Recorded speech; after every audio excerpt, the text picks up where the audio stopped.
Today's story begins with the sunset's rays. This place is an utterly desolate city. Dust and smoke swirl densely in the air. On the deserted street appears the silhouette of a teenager. Park Caillou slightly lifts his head. The world has completely sunk into destruction. His mind feels somewhat empty. Everything left is for him, after a hopeless struggle. That is emptiness and death. Park Caillou had once been humanity's guardian in the past. Memories from that year blew into his mind like the wind.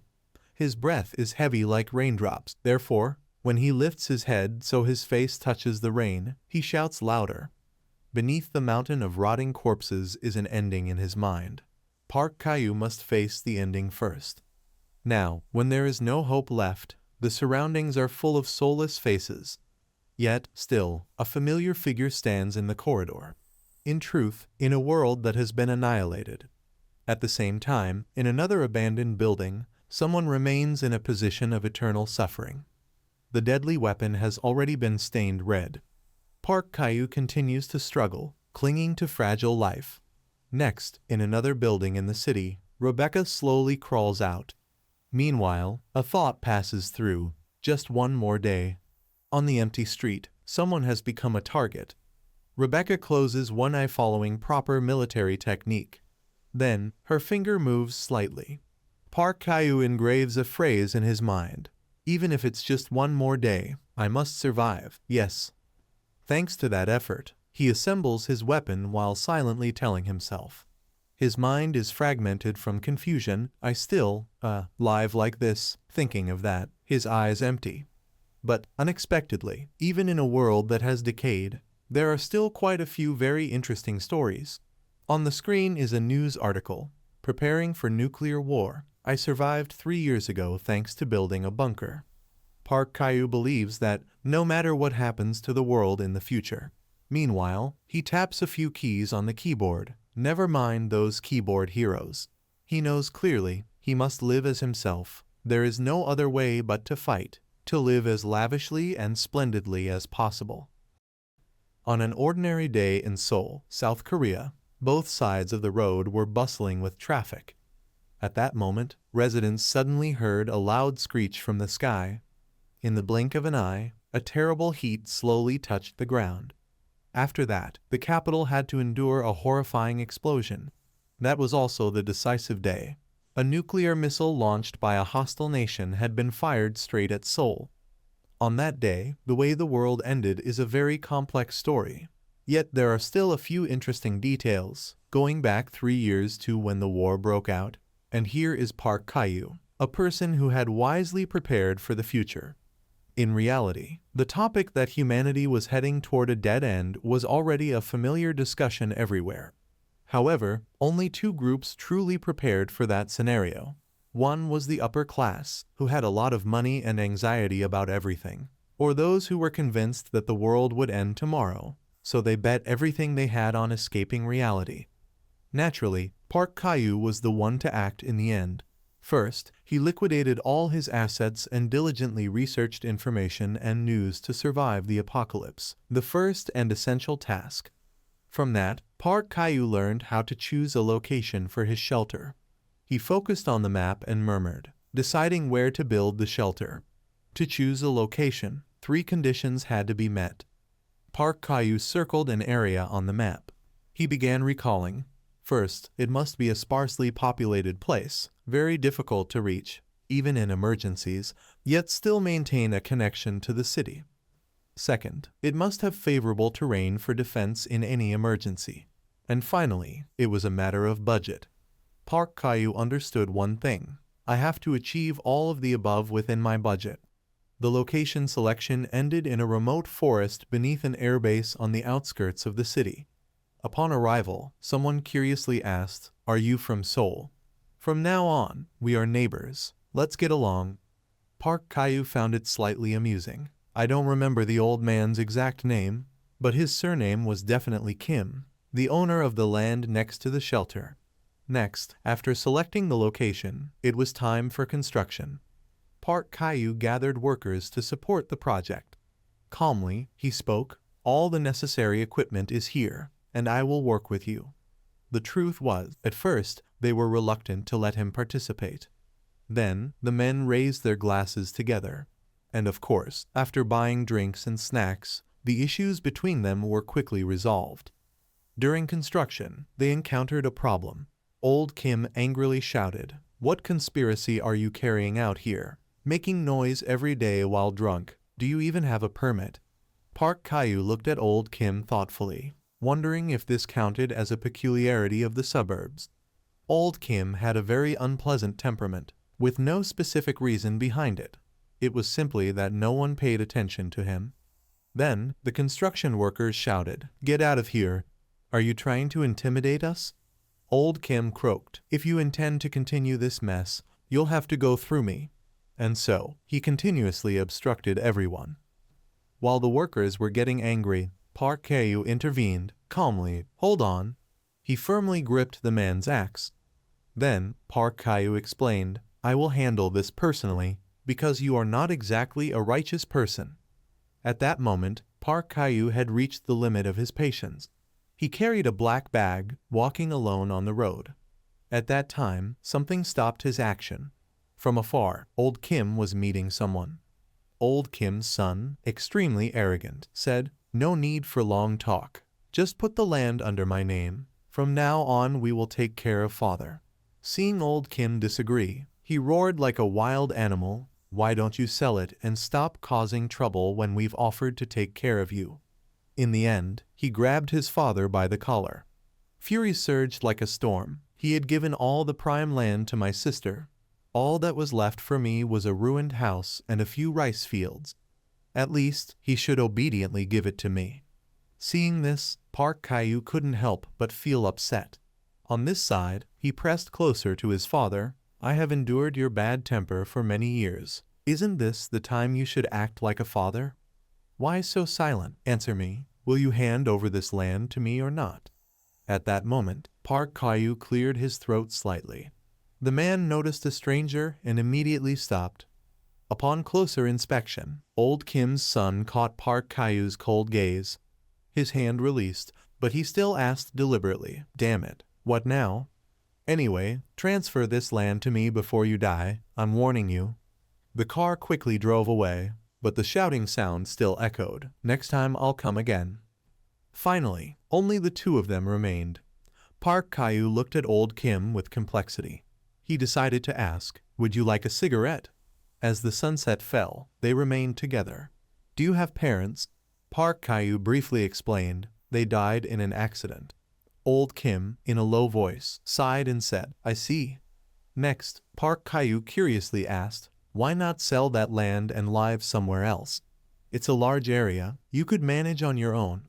For a moment, the atmosphere between the two became solemn. After a while, an aged voice sounded. "Initially, it was the land I gave to my daughter. It was a useless wasteland, just like the land you're building on. But who would have thought they would build a highway there? You tell me to sell this land and go somewhere else?"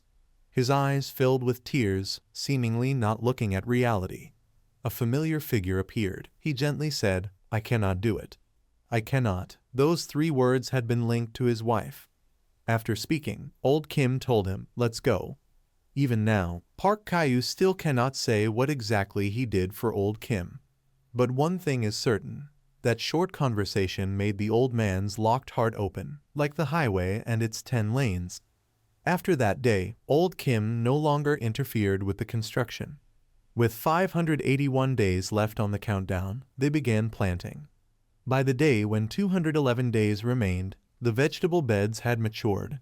Time passed. The winter of that year marked 37 days left.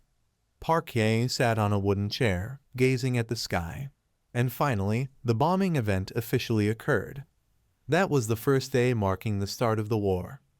The scorching flames brushed past, frightening his face. On that day, a deafening roar shook the entire earth, accompanied by the belated air raid alarm heralding the apocalypse. While pondering, Old Kim hurriedly called, "Hey Park Kyu. My son lives in Seoul. Is he still alive? Please find my son." And in this way, Old Kim had timely entered the completed shelter. Park Kyu sat in front of the bright computer screen. He was moved, scrolling through every piece of information. Then, a meeting took place. He told the truth to him. He had passed away. Old Kim's hat was twisted out of shape. He suggested, "Soon there will be a second wave of airstrikes, including urban areas outside. It's dangerous. Please stay in my shelter for now." Old Kim hesitated. "No, I cannot leave my house. But thank you for offering that." An obvious truth emerged. The apocalypse had begun. Next, music echoed around the shelter. Park Kyu quickly grabbed the phone. He stared at it, dazed, with no warning. A second later, the screen lit up again. Outside appeared Wang Su. A cold thought entered his mind. Those who are still alive. Park Kyu's gaze seemed to look into the past. There, he saw old Kim and his wife. The truth was old Kim was no longer there, and the survivors.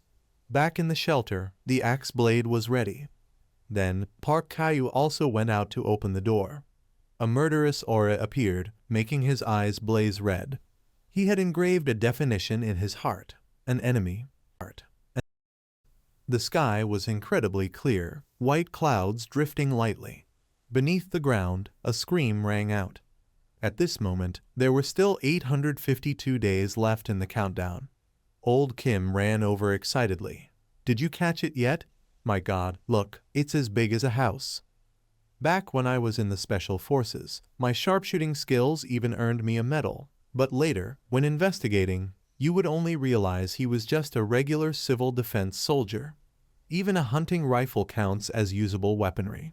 But with just those things, one cannot possibly deal with the future. That is why Park Kyu's gaze was so intense. He turned around and stood upright, always facing forward. The airbase was near that area. It was a joint military base of the South Korean and US armies, also hosting a special unit against monsters, apparently called the Hunters. In other words, it was an ideal place to acquire weapons.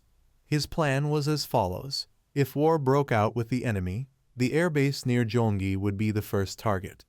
When the nuclear attack began, the base would fall into chaos, and he would put on protective gear and break in to steal weapons.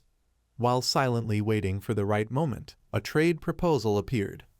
"Hey, sir, have you arranged any firearms yet?" Wang Su asked casually. China was full of people like him. Wang Su was the employee he had hired to build the shelter, a Korean of Chinese descent, formerly from a gangster background, and now Wang Su had retired from that life. Park Kyu glanced at him. He had come to Korea to work and earn money. At that time, the man sweetly said, "The shelter is grand, but without a single gun, it's useless." Right, Park Kyu knew well. The tone was overly mixed, seemingly trying to brag about his connections. But Park Kyu grasped his hand. "Show me the goods once you're done." Reason told him this was an offer he could not refuse. And then, the day of the trade arrived. Park Kyu stood alone in a desolate place. Earlier, he had requested a private service center to investigate. Wang Su was not a member of the Northeast Gang but part of the Shanghai Triad. The goods had also been brought in through connections there. Seeing him, Park Kyu thought quietly, "Well, never mind, it's not too late." Wang Su gestured and explained, "My subordinates will bring the goods shortly, just wait a bit." Standing next to him, Park Kyu told himself, "I just need to receive the goods." Meanwhile, the man was fiddling with his phone. Seeing the message screen, Park Kyu quietly asked, "Your daughter?" Wang Su honestly replied, "Yes, she's only 7, with a strange personality, causing me a lot of trouble." "Here they come, let's go." Another man ran up to him. Then, they introduced 3 Type 56 rifles, 300 rounds of 7.62 ammunition, and 3 magazines as a bonus. Park Kyu picked up the weapons and tested them. Good quality, well maintained, no problems. Then he put the weapons back. Meanwhile, Park Kyu didn't forget to observe them. Wang Su smiled and said, "See, Korea's fine too." At that moment, he sensed something strange. Park Kyu was quickly approached.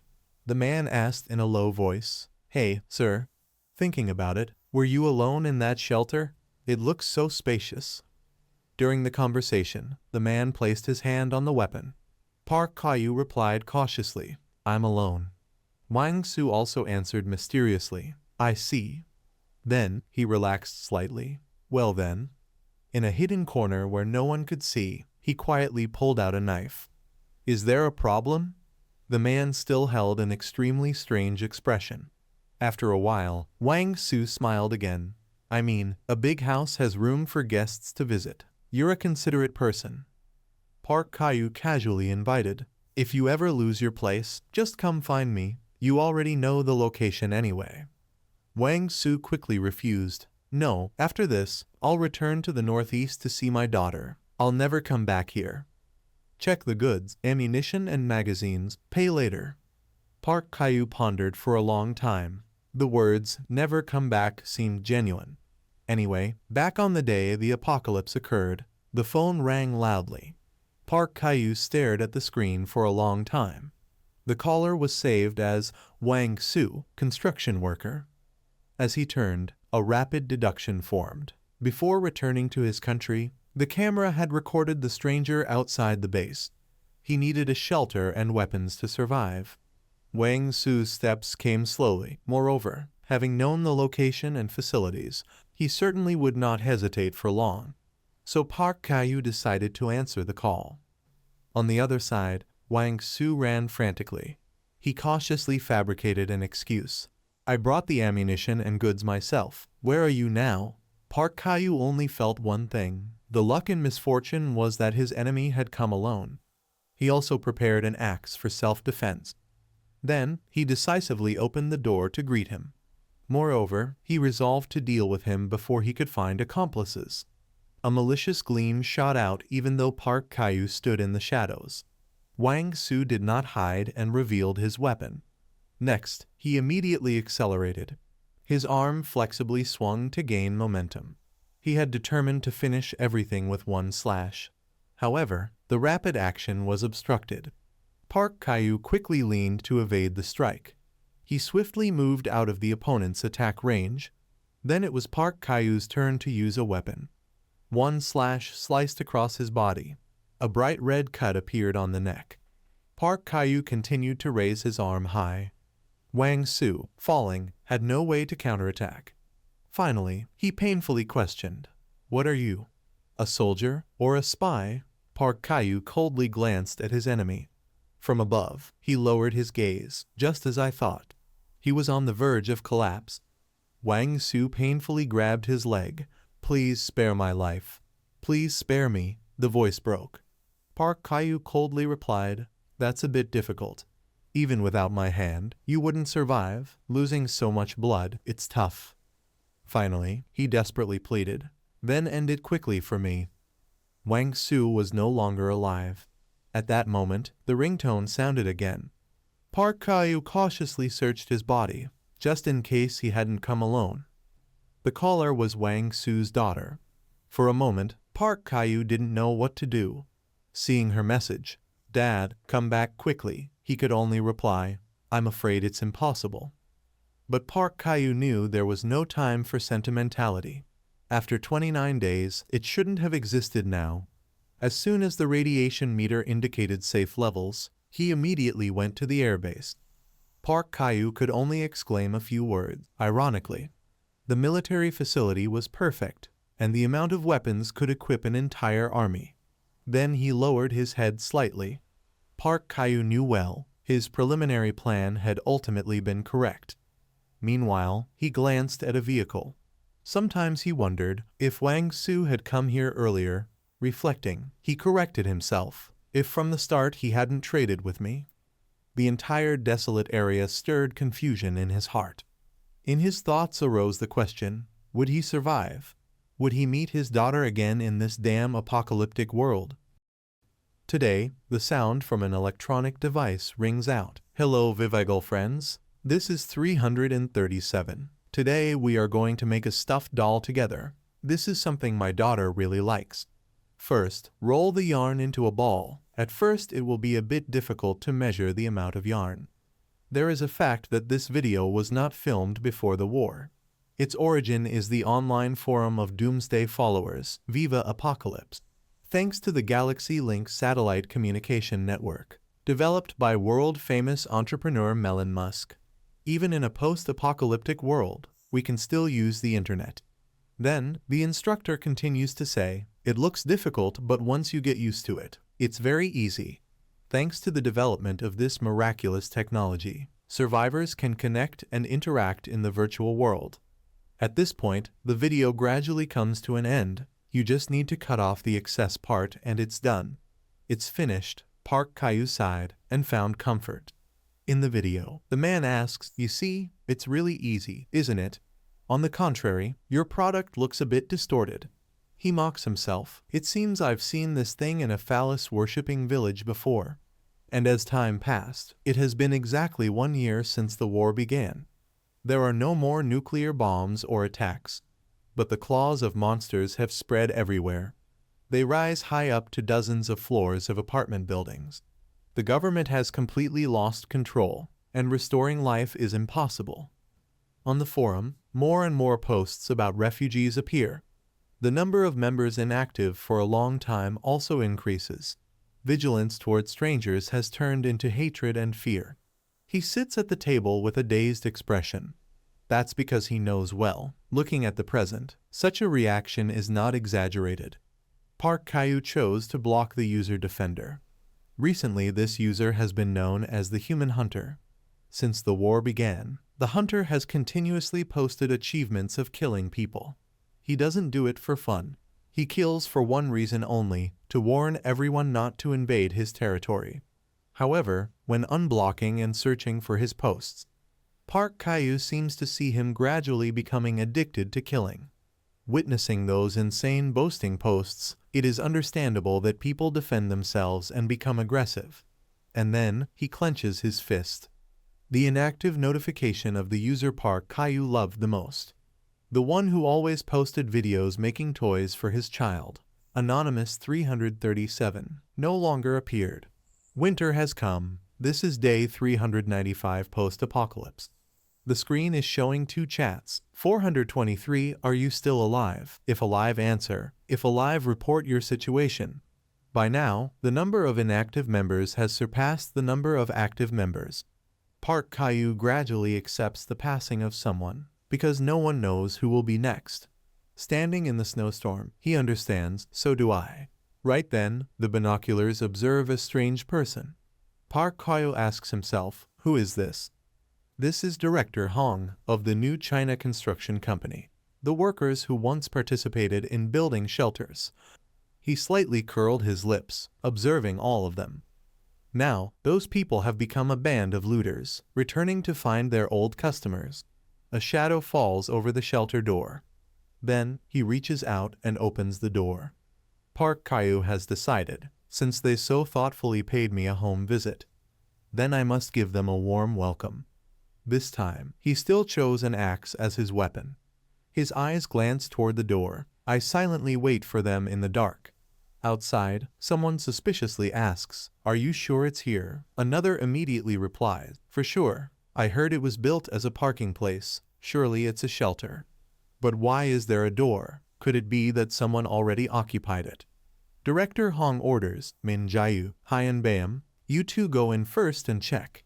They quickly leave the group on command.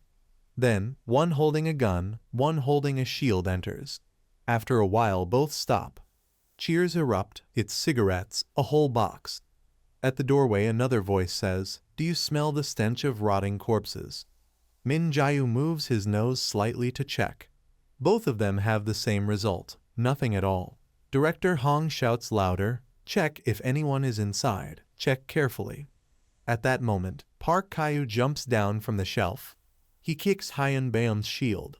Both of them fall onto each other. Min Jae-yu shouts in panic, what the hell is that? In that moment, Park Kyu throws away the axe. He doesn't mind revealing murderous intent, one down. Next, they see an agile figure rushing out the door. A scream erupts like a wounded beast. The opponent trembles, grabbing Park Kyu and begging. But still he coldly raises the axe. Hyun Bam screams, spare me, please. Before the sound of pleading, his face shows no expression. After finishing, he hears a call, Hyun Bam, Min Jae-yu, how many inside? if not dead, answer quickly. On the contrary, Park Kyu has already identified the enemy, 3 left outside. Outside, Director Hong tries hard to persuade. Calm down. Going inside means death. Isn't it a bit spicy? Throw it in there. Don't stick your head into the tiger's den. Lure them out. Hearing that, he gives a bit of praise. At least the old man has some brains. However, he presses the switch. Park Kyu smiles with a twisted grin. Things will not go the way you want. The shelter door quickly closes, because this is my home. Although his comrades are annoyed, Director Hong still tries to reassure. Ignore it. There must be ventilation ducts. I participated in construction, so I know clearly. There's only one entrance. Find the vent and throw it in. That's all. Inside the shelter, Park Kyu sighs a little. This really is a game of life and death. He never thought he would face a bunch of petty looters. Then, another door opens. His heart swells with a bit of pride. There is one thing the old man doesn't know. In fact, after the director's group finished construction, Park Kyu used the knowledge he learned from them and reinforced the shelter himself. They will never expect this. In an instant, he reaches the end. Park Kyu opens the door. Outside is a snowy space. He exhales cold air and waits. Since when has death stepped one step closer to them? Over there, Director Hong shouts angrily, "So stubborn, still alive, huh? Let's throw another one inside. Then another one will be on his way." At that moment, Park Kyu suddenly attacks. That surprise strike hits right on target. He stares at them coldly as if challenging. He looks dumbfounded as his companions gradually fall. Finally, Director Hong stammers and begs, "Don't shoot, I surrender." Park Kyu coldly asks, "How many more are there?" He honestly answers, "I'm the last one." "Really, we only came with 5 people." Park Kyu orders, "Load their bodies onto the truck." At that moment, he discovers something. A strange agitation rises in his heart. The man panics when seeing him move. Why is that? In Park Kyu's hand is a familiar wool sheep. He angrily strikes him down with the butt of the gun. Then, Park Kyu shouts loudly, "Speak. The owner of this doll, what did you do to him? Did you kill all the people in the place you looted?" He responds in panic. "It seems like there's a misunderstanding. I didn't kill anyone. At that time there was only one uncle. Moreover, I wasn't the one who killed him. When I arrived he was already dead. I just took things." He decided to order him to do one thing. Lead the way to that place. That place is not far, only 30 minutes by car. It is exactly the place that appeared in the video of Anonymous 337.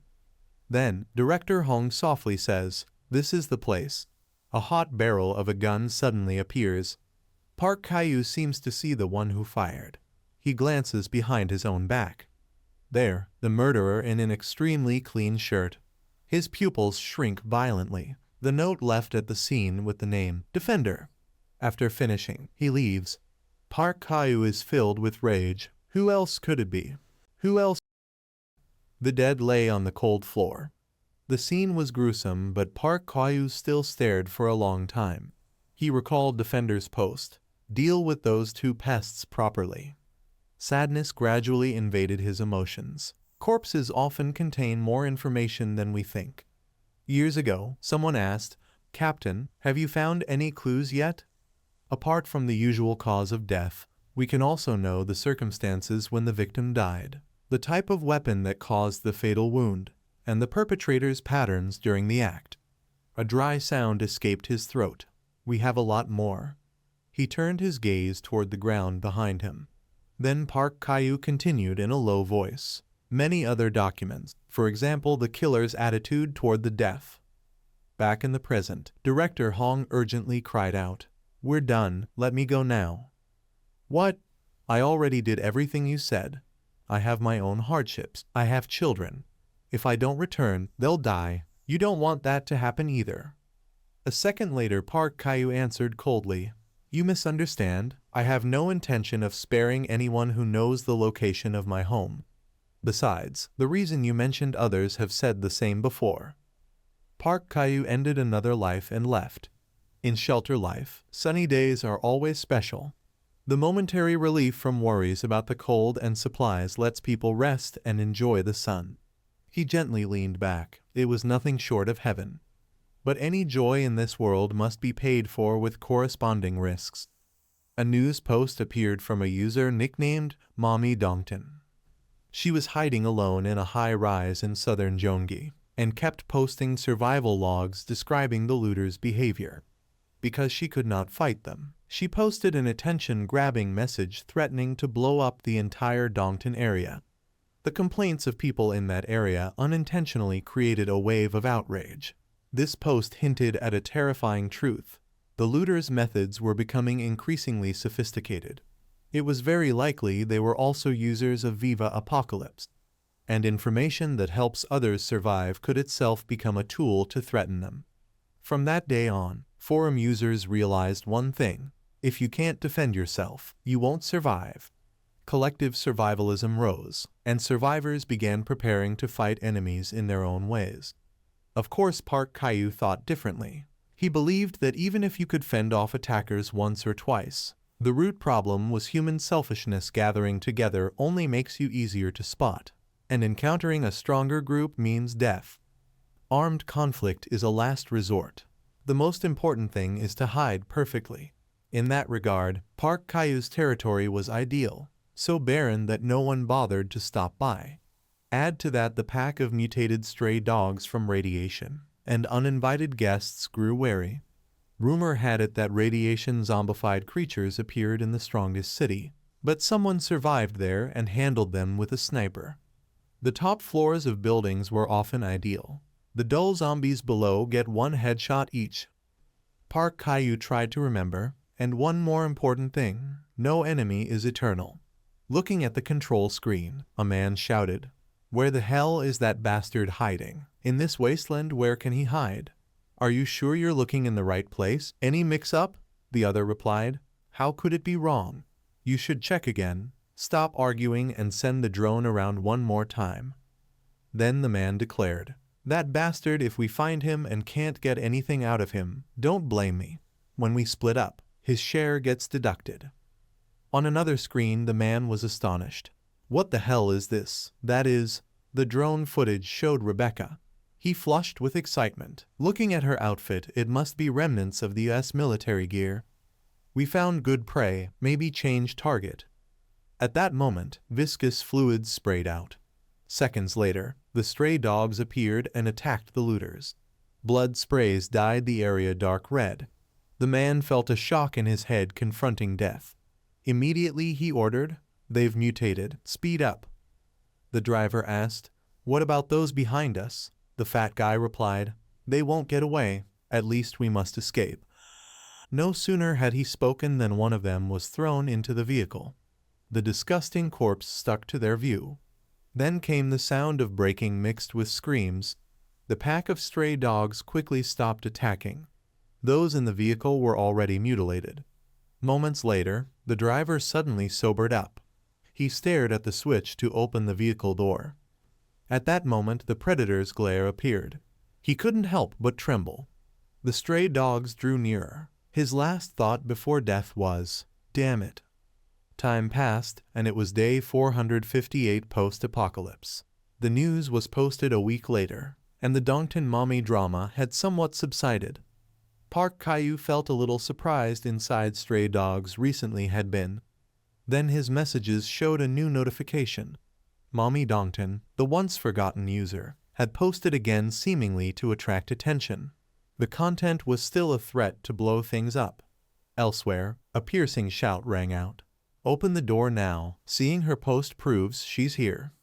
In reality, that account had been labeled a pathological liar, so no one believed her anymore. Shortly after, those outside broke the door. The explosives quickly blew up the whole area per the account owner's wish. "Kill me." This time it really exploded. Netizens began to buzz. Just now there was a big blast toward Guangzhou. Did that bastard do it? Looking at the post author, Park Kyu pondered a bit. Defender, he's near Guangzhou. I must remember this. But for now, a more important task remained, identifying the dangers around me. At the same time, Rebecca brought the scope up to eye level. With a small movement, The surveillance drone was shot down. She calmly stood and admired her handiwork. On the empty road, someone was walking toward the spot. After finding a suitable location, the person looked up. Park Kyu decided it's time to greet the new neighbor. At that very moment, Rebecca coldly opened fire. In an instant, Park Kyu felt the bullet come very close. He carefully tucked himself behind an old car. This place was the territory of one of his few neighbors, the crazy gunman. Park Kyu gently lowered himself near the ground. He reached out to check the marks left by the bullet. From that, a question arose. The distance between the warning shot and the killing shot was unbelievably short. Could it be that she had no choice but to pull the trigger? In some ways, she was even more dangerous than Defender. Actually, the reason he came to meet this neighbor they normally didn't interfere with was because her identity had been recorded by his drone. From Rebecca's hair color, clothing, and weapon, it was clear she had once been an American soldier stationed in Korea. When the war broke out, like the leading power, the United States successfully protected itself by shooting down most of the enemy's nuclear missiles. But their true enemy was something else. They withdrew all troops from overseas bases, including Korea. Fighters circled the sky. In truth, they threw everything into preventing the rift, the origin of the monsters. At this time, coming to claim sovereignty over the airbase area or having malicious intent would only bring trouble, even if one did not want to confront a trained soldier. Park Kyu slightly frowned, but if she invaded my territory, then I must act. I won't let anyone threaten my home. He thought about the floor where Rebecca lived. Park Kyu commented in a cold voice. I took the time to observe her. Next, the day reached the 481st. Around this time of day, the shooting always stopped. He patiently watched above a little longer, then concluded that perhaps this was when the sniper went to sleep.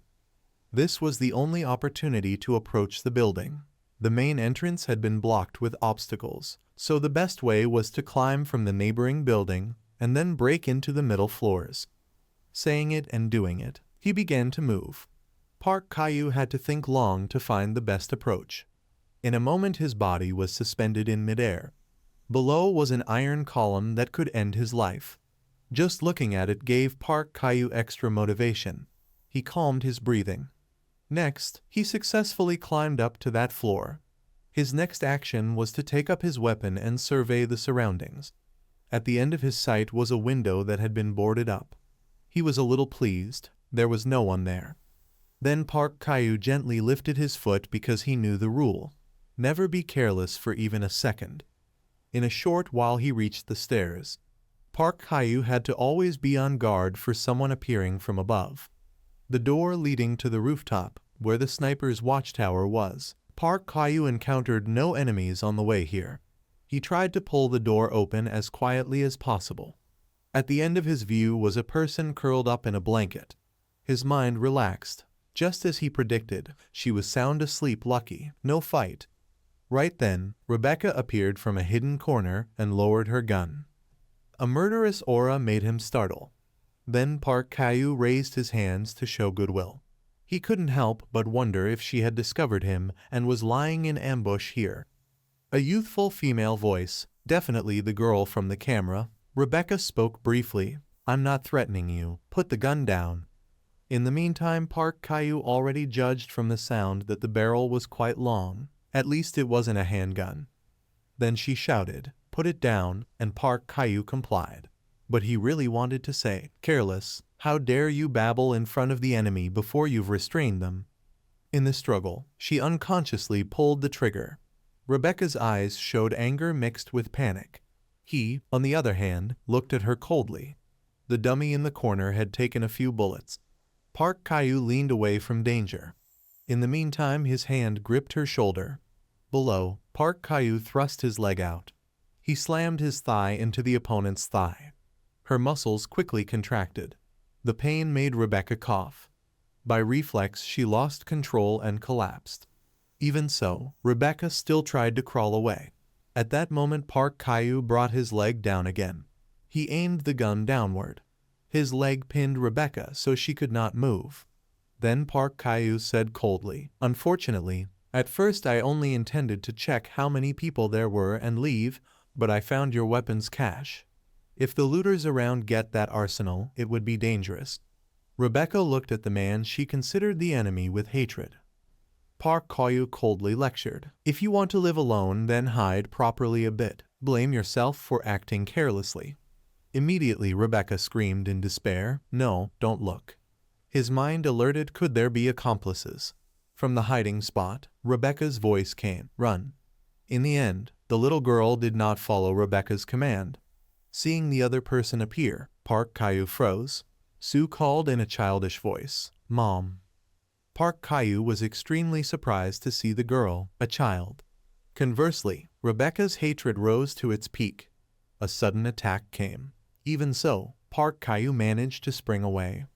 Meanwhile, he pondered a bit. "I used quite a lot of force. How does she still have the strength to struggle?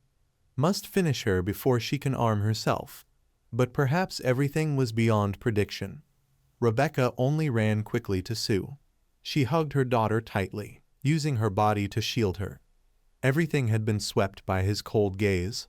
"I thought she would pick up the rifle, because that was the only way to give them a chance to survive. Yet she chose not to. My neighbor was not a crazed murderer." For Rebecca, this place was like a dangerous jungle, lost in a foreign country, standing at the brink of annihilation. She could do only one thing to protect her daughter: squeeze the trigger at anything that moved. Next, Park Caillou kicked her wrist. After disarming the opponent, he said coldly, "Recently, this is my land, my residence. Step over it, and I'll shoot. Understand? Don't come near here again. Stay put and take care of the girl." Speaking English a bit awkwardly should be enough for her to understand. Meanwhile, Sue stammered, asking, "Medicine?" "Yes." He looked blankly at the exposed skin. "Medicine." Too deep. It turned out she was slow because of the wound. Park Caillou generously threw supplies toward them. He didn't forget to advise, "Antibiotics and anti-inflammatories. Take them and you'll feel better. Consider it compensation for trespassing." Rebecca stammered in reply, "It's not medicine, not that." Her face showed exhaustion. Rebecca nearly knelt. She panted and said, "Painkillers." The pitiful look in their eyes passed over him. "Painkillers, do you have any?" For a moment, he could only remain silent. Rebecca's dazed gaze did not leave him. Park Caillou knew well that she was hoping for a false comfort, but instead he coldly explained that medicine is not a miracle cure that can solve everything. If it truly were, then everyone would use it. Can you communicate in Korean?" Everything had temporarily ended. From that day on, Park Caillou began sharing formula milk and painkillers with them through a prearranged drop point. In recent days, gunfire had been heard more and more. Park Caillou guessed that it didn't seem like a firefight, because there was only shooting from one side, but the frequency was abnormally high. When she asked for medicine, Rebecca's condition was terrible. Perhaps those gunshots were not meant to drive away intruders, but rather were symptoms of the madness encroaching on her mind. While he was thinking, a strange light shone on his face. Upon observing, it came from a building. Park Caillou followed the trace. Morse code, "Meet there." He walked for a while, then stopped completely. Sue appeared and managed to say a few words. "Uncle, Mom hurts." The girl looked at him with pleading eyes. Park Caillou followed Sue into the building, and he could not help but be surprised. Inside, the room was filled with American-style items, and the solution Rebecca had chosen instead of medicine was seeking comfort from these meaningless things. He stayed silent, letting her realize it herself. While bandaging, Rebecca recounted, "They have RPGs, many people, shooting day and night without stop." Park Caillou already knew, aside from the looters drawn by the gunfire, Rebecca was also enduring the pain of infectious arthritis left untreated. She suddenly opened up. "I miss home. Family, friends, want to speak in our language." Her voice was faint, but home is very far. By instinct, Rebecca looked up at the sky. At that moment, Sue gently wiped her mother's tears.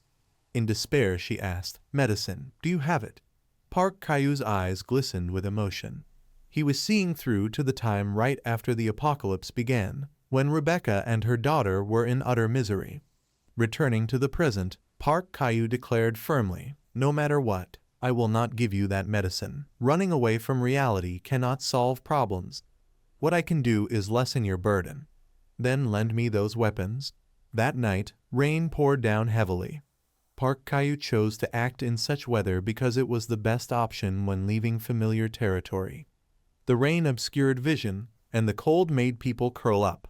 He carefully examined the large crates, then confirmed the RPG rounds were stored here. While loading the weapon, he knew well the enemy numbers were overwhelming. The looters were busy chatting, but a sixth sense seemed quietly active. One of them instinctively glanced around. However, in front of him was a searing flash. A rocket was flying very close. Park Caillou told himself, must kill as many as possible in a single strike. The blast radius was decent, yet more survived than expected. The thieves began fleeing in chaos, but the first one to run quickly lost his life. Park Caillou had already set an ambush there. In the rain, firepower swept through them relentlessly. After firing, he tilted his head slightly back. One of them still had strength to resist. The target shifted to Park Caillou. A bullet tore through his coat. The others shouted, "Kill him!" But as soon as they spoke, only empty ground was before them. Where did he go? Damn it, he escaped. How many were there? The leader barked, "Not many. Hurry to Gapyeong, gather more people, wipe them out before dawn." His order had barely finished when he was no longer alive. Meanwhile, more had fallen to the gunfire. A low voice rang out from the darkness. "In this unease I understand the feeling of wanting to be near the light, but that only makes you a target." Heavy steps approached. Park Caillou had switched to an axe. "Hiding in the rain for so long, I'm freezing to death, let's end this." The despair of death grew heavier. The iron axe was raised, no mind left to care who was infected. "Now I just want to go home immediately." After everything was over, Park Caillou invited Rebecca and her daughter into his shelter. Sue curiously asked, "Why is there even a toilet in here?" He coldly ordered, "Sit quietly beside your mother." He wrapped another layer of bandages on Rebecca's leg. Park Caillou gave instructions, then glanced in annoyance at Sue. After that, he regained composure and said, "Watch the video and just follow along, that should work." Rebecca remained silent, expressionless like a statue. She made him thoughtful. It seemed her spirit still had not improved. "Because I only healed the wounds on her body, there's no way to heal the wounds inside the heart." "Wait, there is one way, a miracle cure that could heal the heart of a sniper." Park Caillou tried to catch Rebecca's attention. "Hey." He opened his computer and gestured, "Come look at this." What he brought up was the English newsfeed of Viva Apocalypse. Actually, this was the main forum, with many more users than the other one. Rebecca asked cautiously, "What is this? Could it really connect to America?" Park Caillou replied calmly, "Of course, try posting something." She couldn't wait and began typing. The system showed the words, "Skeleton. Hello everyone." Another account quickly asked, "Why laugh like this?" But just that one line made her lips twitch faintly. Time passed again. The second Christmas Eve after the apocalypse arrived. On the forum, a trend was booming, decorating a Christmas tree created by a former game programmer. Park Caillou's tree had no visitors, while the trees of popular users were flooded with comments. Park Caillou couldn't help but laugh. Defender's tree was all about death. Soon after, the radio sounded again. "Skeleton, are you there?" Park Caillou asked with concern, "What is it, Sue? What are you and your mom doing?" The girl honestly said, "My mom is asleep. She asked me to see if we could borrow the laptop. She wants to count down to the new year with everyone in America." When they met, Rebecca spoke a basic English phrase, "Thank you." "My name is Rebecca, my daughter's name is Sue, and you?" He stared blankly at her. After that event, we still kept in touch. At first I told my real name was Park Caillou, but she kept mishearing it, so I just used my Viva nickname. At that time Park Caillou agreed, "Sure, borrow it. I'm hanging up now." Sue quickly stopped him. "Wait." The girl gathered all her courage and said, "Merry Christmas, Skeleton." In an instant, Park Caillou froze. His cold lips curved slightly. On the other end, he replied, "Merry Christmas. May you live 100 years, Sue." Then his computer notified someone had hung an ornament on Skelton's tree. A red dot appeared with the blessing, "Merry Christmas. Merry." You couldn't help but zoom in to take a closer look. The username was John Nennon. That name was engraved in Park Caillou's mind. Confusion appeared. He never thought he would see this name again. Who was it? Why was he contacting him? He knew this mysterious man. The opponent's figure seemed to emerge from the internet. Park Caillou coldly left a comment. Good. 945 days had passed. It was a community website for doomsday hopefuls, Viva Apocalypse. It operated through a dedicated satellite server. As long as it was related to the apocalypse, even illegal things could be posted. The largest global information forum with anonymous users from all over the world. Park Caillou lazily yawned once, that's what they said, so I joined. But to be honest, at first I couldn't even make a little money. There wasn't even any reason for me to pay to watch rich people fight with their piles of assets. I joined because I realized the power of a single person when preparing everything. But in this world nothing was really useful. I'd rather spend that money building another bunker. Park Caillou moved the mouse back and forth to read the information. Right then, something popped up. John Nennon, the importance and applications of decoy bunkers. In long-term survival situations, the benefits of decoy bunkers were many. You could connect them to the main bunker and use them for surveillance, or use them to defend against intruders. The more Park Caillou read, the more surprised he became. To prepare for the situation of being occupied by enemies, we could bury explosives inside. And we could control them with a trigger connected to the main bunker. He propped his hand against his chin and calculated. All the information was very useful. Even though the style was similar to his, this idea was far more advanced. He read the name slowly, John Nennon. Park Caillou's fingers slid back and forth. What the hell was this? The community seemed quite lively about this person. He had many creative ideas. Naturally, many speculations about his identity would also arise. Park Caillou sat browsing the internet for a while. He stared blankly, his eyes gradually sinking into emptiness. Park Caillou concluded. He responded to that in the way of the community. Looking at the card, he was surprised. Hunter. More than a year ago, a collapse phenomenon called the Rift appeared in the world. Not long after, strange creatures from another dimension appeared inside. They were called monsters, and governments gathered together to form a special unit to fight them. Their title was Hunters, professional-level monster hunters. A disaster class was discovered. The outbreak was beginning. While the hunters were careless, the monster had flown above them. But not everyone was unaware of its existence. A handgun was raised into the air first, followed by other heavy weapons. They rained bullets into the monster's mouth, and after a while it was blown to pieces. After killing a life, their faces did not change. The crack in the sky gradually opened wider. Park Caillou coldly said, "It's coming." The entire team quickly shifted into defensive positions. Another truth was revealed. The identities of the top hunters were national secrets. They were battle-hardened soldiers. Considering this license, it wasn't at that level yet. Anyway, a hunter's certificate had already raised his credibility. Knowledge provided by a professional. A hunter's license was like solid proof. Because of that, John Nennon became the most famous figure in the community. However, when news drew attention, its owner would also be monitored, as John Nennon gained influence. The appearance of haters was inevitable. They were ready to attack. On every post John Nennon uploaded, one account asked, "He doesn't even dare show his real face. Maybe everything is fake." Park Caillou thought their level was very low, so they couldn't affect his reputation. John Nennon wasn't stupid, so it was impossible for him to respond to that bunch. Suddenly, he stopped what he was doing. A mirror selfie appeared. He had responded, and it was completely different from what he expected. Who proves themselves with their real face? What a stupid idea. He looked too ordinary, like someone who liked seeking attention. The community's reaction was quite indifferent. In addition, John Ninon's hunter rank was revealed, only the lowest rank D. Park Caillou felt a bit regretful. He should have only written posts. Revealing his face had messed things up for him. But he didn't stop. That was what surprised him the most. The lines of conversation were appearing more and more.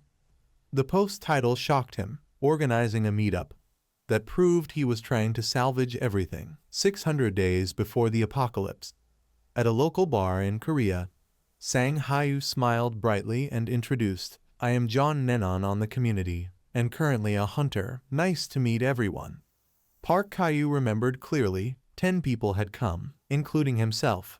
Sang Hayu ordered food, 9 limited pork servings. I'm on a diet, so don't worry about me.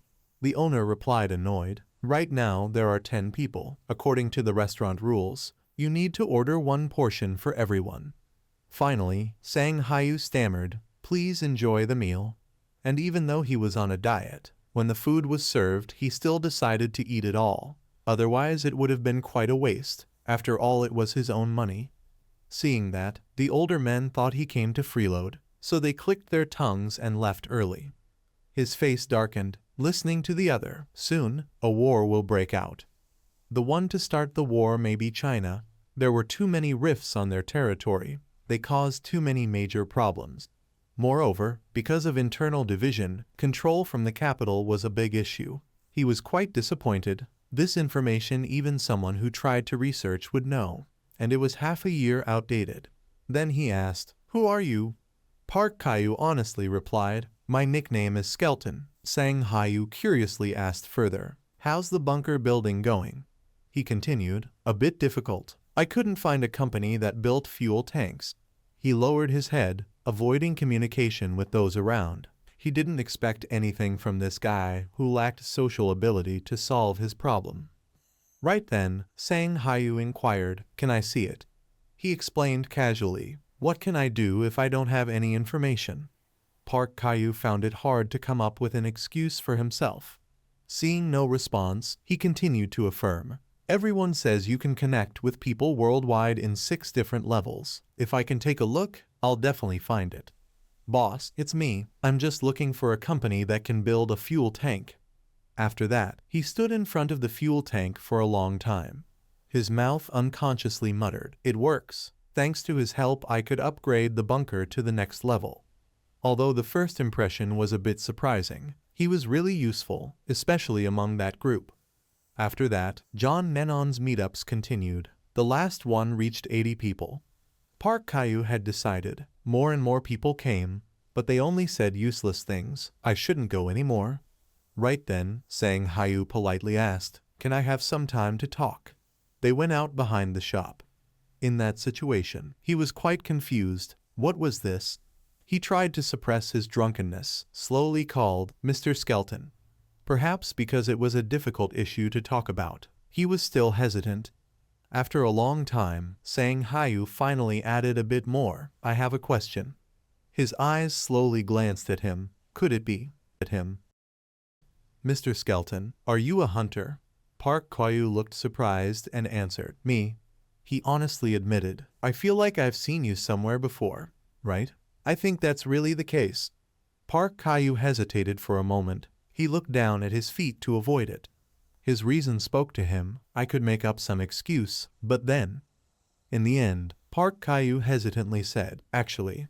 Unexpectedly, the person next to him was no longer standing there. Inside the restaurant, everyone was very lively. Someone from the television station came to see you. A reporter wants to interview you, Sang Hayu. Seeing him hesitate, someone asked, why? Do you have something to say to that person? If it's not urgent, then say it later. Go do the interview first. Hurry up. Sang Hayu vaguely spoke up. That's Mr. Skeleton. The crowd excitedly responded. Who is that? What could be more important than the interview now? He paused for a moment because he couldn't find any reason. So Sang Hayu had to let it go too. It wasn't that important. Just someone who looked like a person I once met.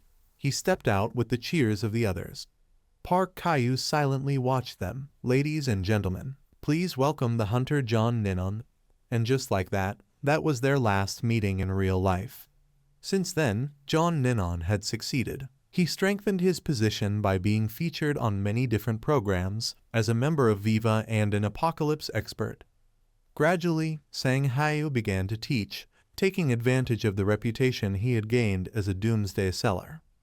The business card was changed to CEO Sang Hayu. And furthermore, he began doing consulting business for the wealthy about doomsday preparation. They were at a large construction site. Park Caillou remarked, like people rowing strongly when the tide rises. Apocalypse Viva, he thought of that social network. It was the main contribution to Sang Hayu's success. He followed those who worshipped him, and was convinced that they would completely follow him. But then one day, that faith, eventually, the phone displayed a message. Secretary Kim, it's urgent. There's an article accusing you. It led to the downfall of Sang Hayu. They all cursed. You stole information from the European Bulletin Board, didn't you? The truth was, through verification and thorough investigation by the Cybersecurity Investigation Unit of the detective community, a completely different level from the previous online attacks. The bubble of John Lennon burst. The curses grew. He always talked about becoming a hunter without providing certificates, acted like an expert but turned out to be a fraud. There was proof of fraud. He had even filed for personal bankruptcy 2 years earlier, a legendary swindler. Park Caillou had to admit one thing: I hated him, so I was very happy when it all ended.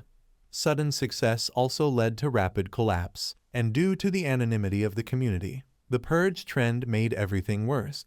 Instead of defending himself against countless doubts and criticisms, Sang Hayu left a short, furious comment in the History of Apocalypse Viva community. The content had only 2 meager words: bastard. He sighed as if he had unloaded all burdens, and with that, the name John Lennon of the Apocalypse Viva forum. The complaint form lying on the table, also a sign of the end. Park Caillou's gaze was cold without a trace of emotion. He remembered one last piece of information. The complaint units had completely evaporated due to the nuclear explosion before they could make any judgment. What I worry about now is the person who left this here, linking me with John Lennon. Just a random coincidence, or was it really John Lennon? Nothing is certain. He investigated it himself before the desk. Park Caillou quickly typed a line: Fox Game. The system recorded his action. Fox Game, I have something to ask. Could you tell me who left the message on my tree? The other asked back, why do you want to know? And in fact, Fox Game was also a former game developer and hacker. He was the one who developed the Christmas tree game. He tilted his head, thinking a bit. At that time, I didn't know. Just out of today's simple curiosity. Then, the other replied, found it, nickname right, 180 centimeters. A few words on the screen made his face colder. After that, Park Caillou began texting, who are you? I've never seen you before. And that led to this encounter. In the room, the radio sounded, reminding Park Caillou, even in a destroyed world, the existence of a nation was still very important. Although countless people had died and many cities were devastated. He adjusted the volume knob of the transmitter. The system of South Korea was still intact. He went to a corner of the room and counted. Food and water for 3 days were ready. At the same time, his thoughts went further. Of course, that did not mean there would be hope. It only meant there was still a little time left before complete destruction. However, as long as the concept of nation existed, we had to make use of it somehow. That was why Park Caillou settled near major cities. He raised his hand, looking at himself. Fashion, the thing I always wore. Park Caillou left the bunker after the surroundings had been somewhat cleared. He gloomily looked around. Let's go. Heading to the capital Seoul after this devastation. 1.5 years after the destruction. As he headed there, nothing special happened, but he felt the complex and conflicting emotions of the ruined city, the nostalgia and the vanished scenery. Meanwhile, the Seoul sign appeared. Park Caillou froze, a melancholy feeling from his sweaty feet, and ironically, his eyebrows furrowed. Beggars were sitting on both sides of the road, the feeling of relief at being a survivor. When looking at the corner of the road nearby, he saw piles of corpses stacked. The cleanup workers threw down a spark. Then, all returned to nothingness. The light from the flames shone on his face. while the sunlight peeked behind the old building. At that place there was a signboard, National Crisis Recovery Committee of South Korea. Seeing him enter, the woman lazily spoke up. Please submit a general complaint or report a crime through another door. At that moment, Park Kyu proposed, I want to meet Director Lee Sang-hoon. He placed a card on the table. Then, he spoke up to confirm, I know he is currently in charge of disaster relief. Tell him it's Park Kyu, who once studied at the military academy with him. He will recognize me. He didn't forget to show a goodwill smile.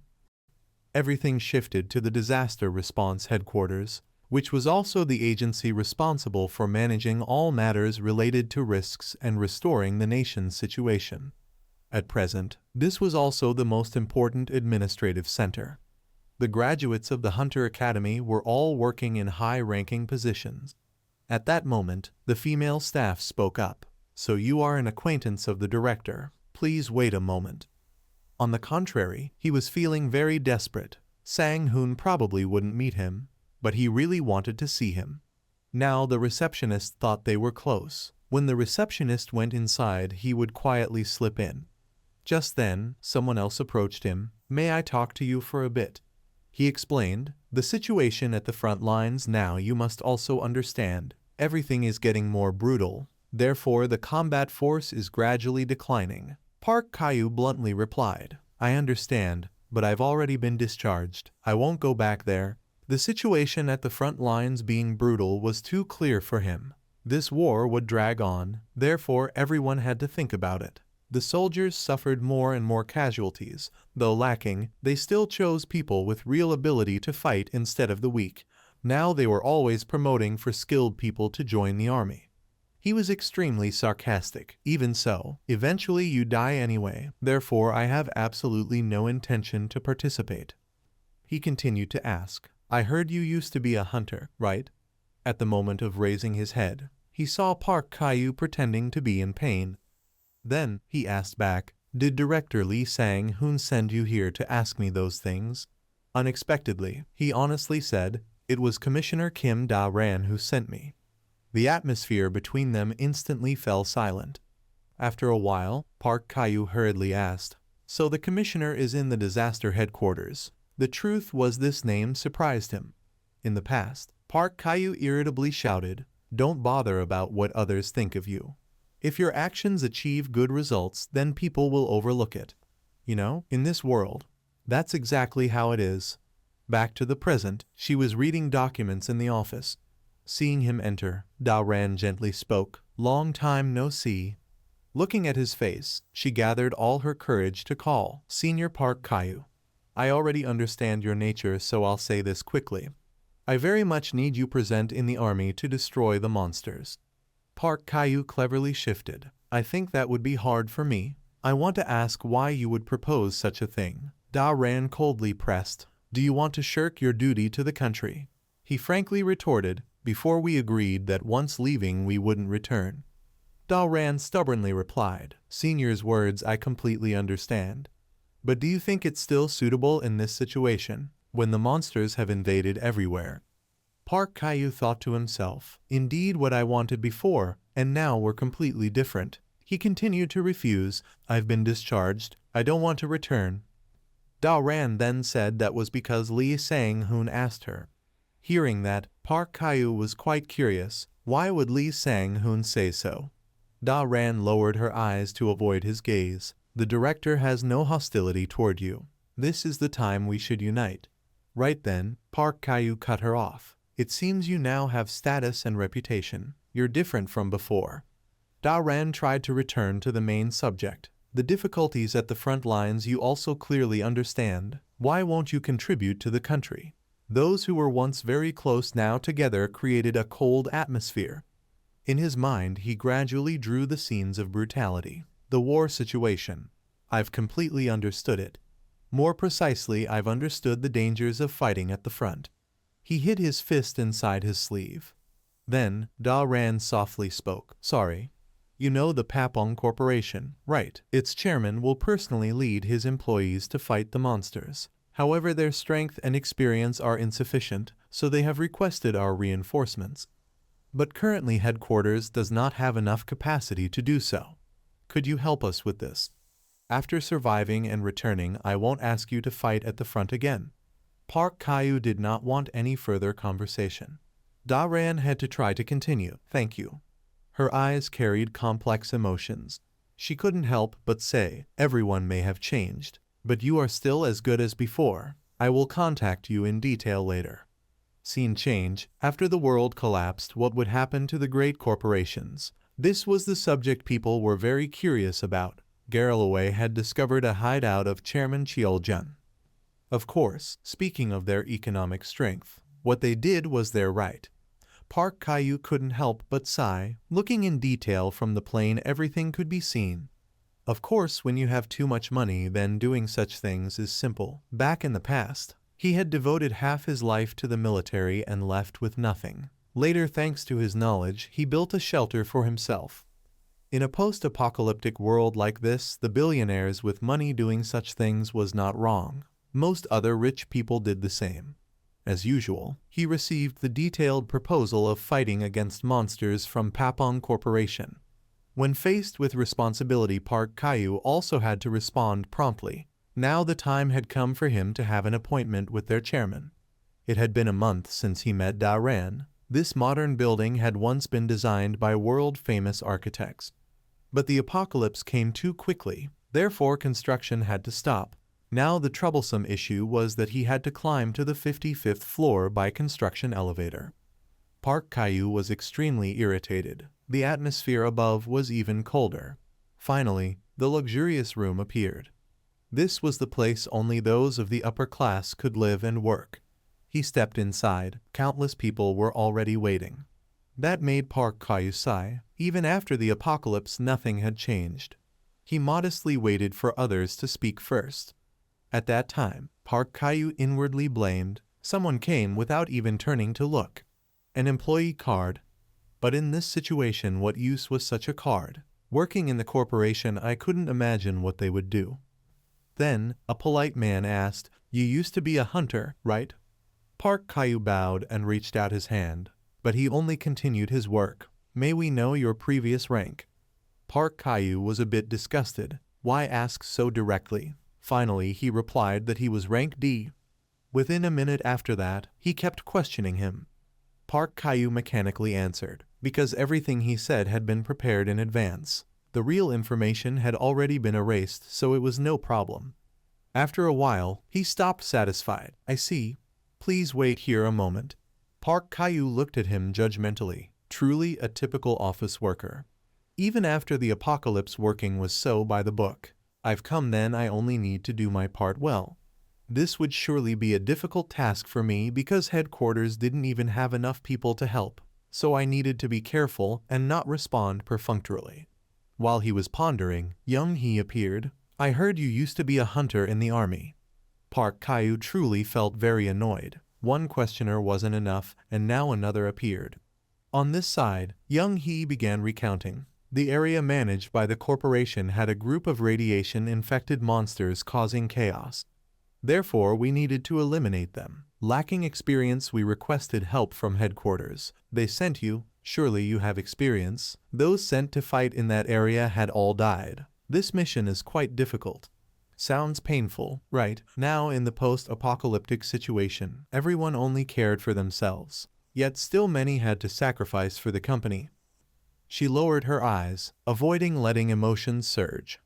After steadying, Young Hee inwardly blamed. In a world like this, what does loyalty to the corporation return? Everyone is truly suffering.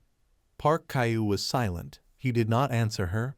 On the contrary, Young Hee gathered courage to speak. "I want to ask a favor. In the complex area where the monsters were wreaking havoc is my father. Please, save him.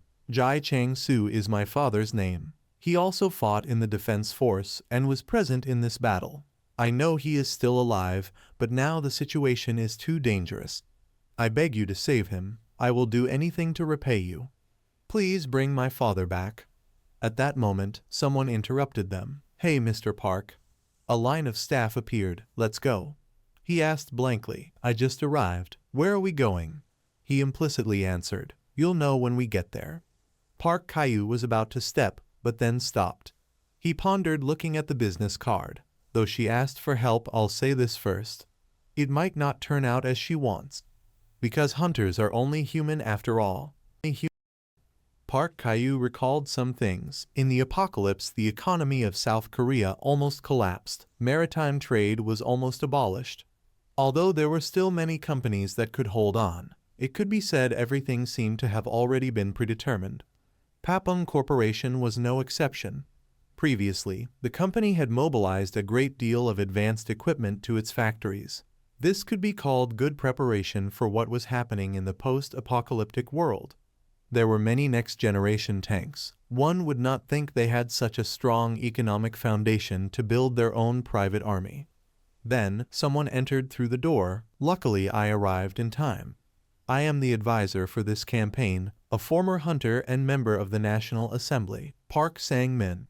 Very pleased to meet everyone here.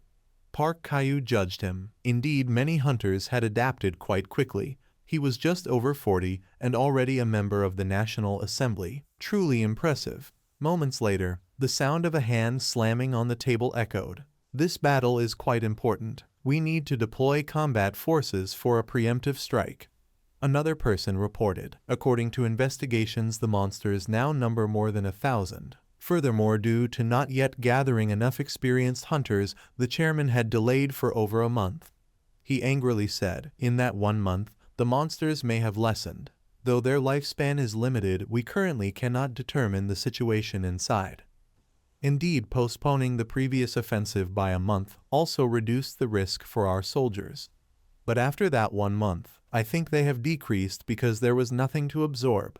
Those small monsters diminished, then our pressure would also lighten. The skeletal demons would fight alone. In that way, using armored tanks to advance inside would be fairly safe. Yet some others opposed. It seems he is rather confident. Those monsters, though I don't fully understand them, clearly cannot simply die off. He is a hunter, therefore there are things he knows more than us. Finally, all attention turned in one direction. So what is the chairman's opinion about this campaign?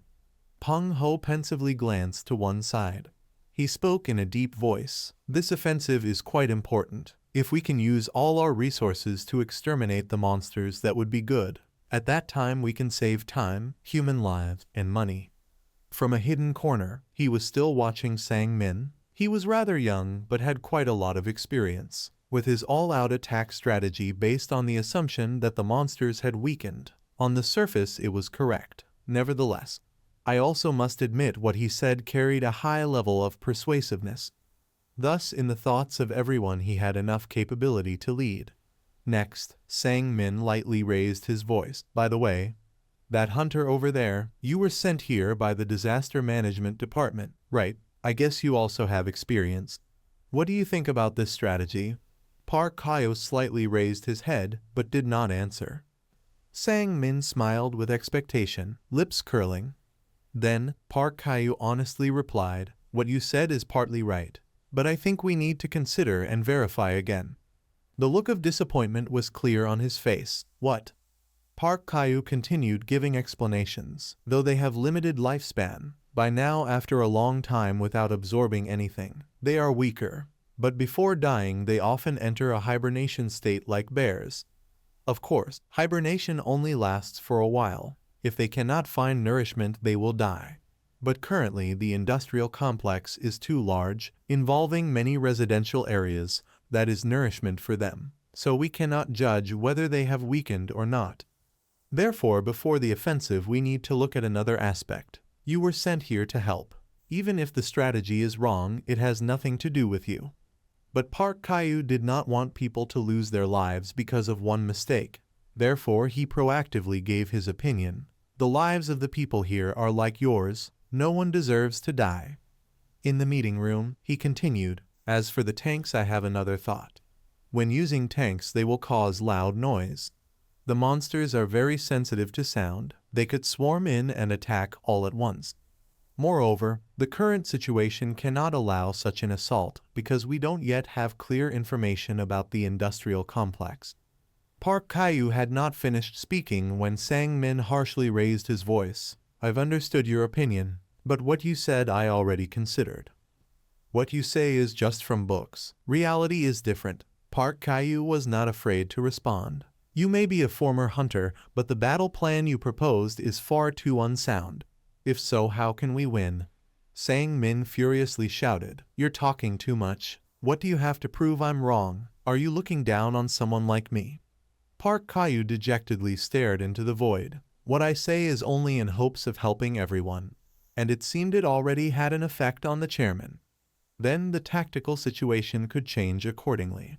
He quietly passed by Chang Su. After that, Park Caillou placed a hand on his shoulder. He found a corner with no one, then whispered, Your daughter asked me to help you this time, so when danger comes, if I shout you must run. Afterwards, since there was no more time, the chairman still decided to attack. The number of monsters was far beyond expectation. Furthermore, moving with tanks had attracted them. Tank number 1 had already overturned. Moreover, machine guns, though fired, caused no harm to them. Sang Min panicked and shouted, Use the flamethrowers. The radio crackled. The situation ahead is abnormal. It cannot be like this. He furiously screamed back, Report quickly. Speak. What are you screaming for like that? Finally, a grotesque figure reflected in his eyes. What? A skeletal demon? Weren't they supposed to be tiny according to the report? This was also an extremely dangerous type of monster. At present there was no way to handle it, especially since it was so huge. The skeletal demon looked at them like puny creatures. From afar, Park Caillou signaled, Retreat. Chang Su bewilderedly looked toward the sound behind. He quickly explained, Right now we cannot possibly win. Some time later, Dao Ran met him. Thank you for coming there to help. So now the chairman knows it is impossible and won't trouble the association anymore. After that battle, he thought a lot. Now he wants to meet you.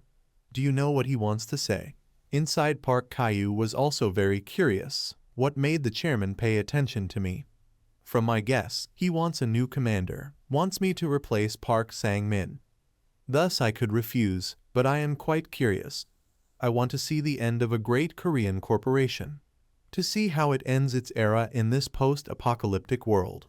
While dining, Peng Ho calmly said, I've reviewed your record, though not much. Through the recent campaign you have shown yourself to be talented. Park Caillou avoided, but Peng Ho directly remarked, You are very capable.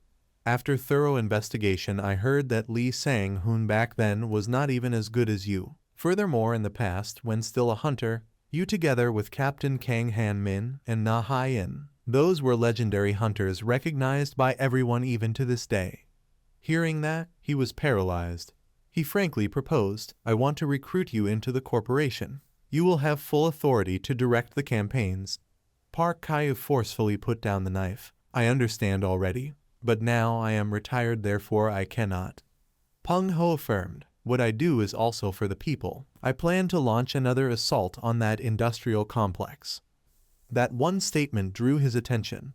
He continued, I am the son of a concubine. By right I should not inherit this corporation, but by my own ability I did.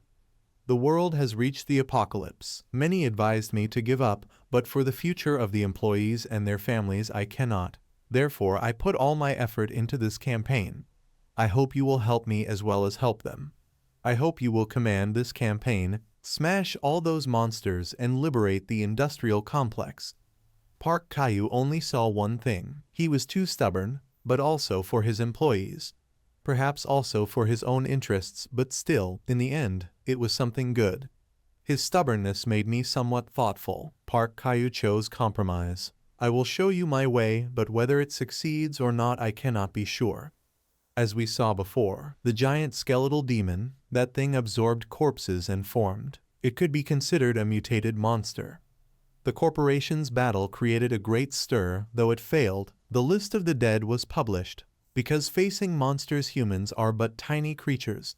Park Caillou silently breathed relief, not seeing Jai Chang Su's name. Surely he was safe. But what the press published, he still did not give up. With such a defeat, he still stubbornly clung to his decision. He looked at that man, unbelievable. In this era when the wealthy had all withdrawn into hiding, Peng Ho still tried to do the most beneficial thing he could for his employees. But in the end that too could not bring a good outcome. Nevertheless, at present he still led his employees. Those who trusted him went to work, but in another role. Scene change. A person is feeding stray cats. Park Caillou, quite curious, stopped. In the end, he reminded her, "You must not feed those cats anymore. It's very dangerous. There have already been many fatal cases."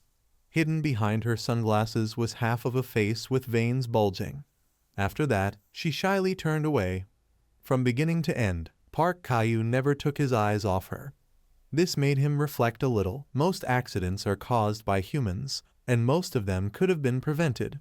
Therefore, this case of feeding cats, in a sense, is also a human-caused accident that could have been avoided. Park Caillou gradually let his memories take over. Thinking back, it was hard to believe.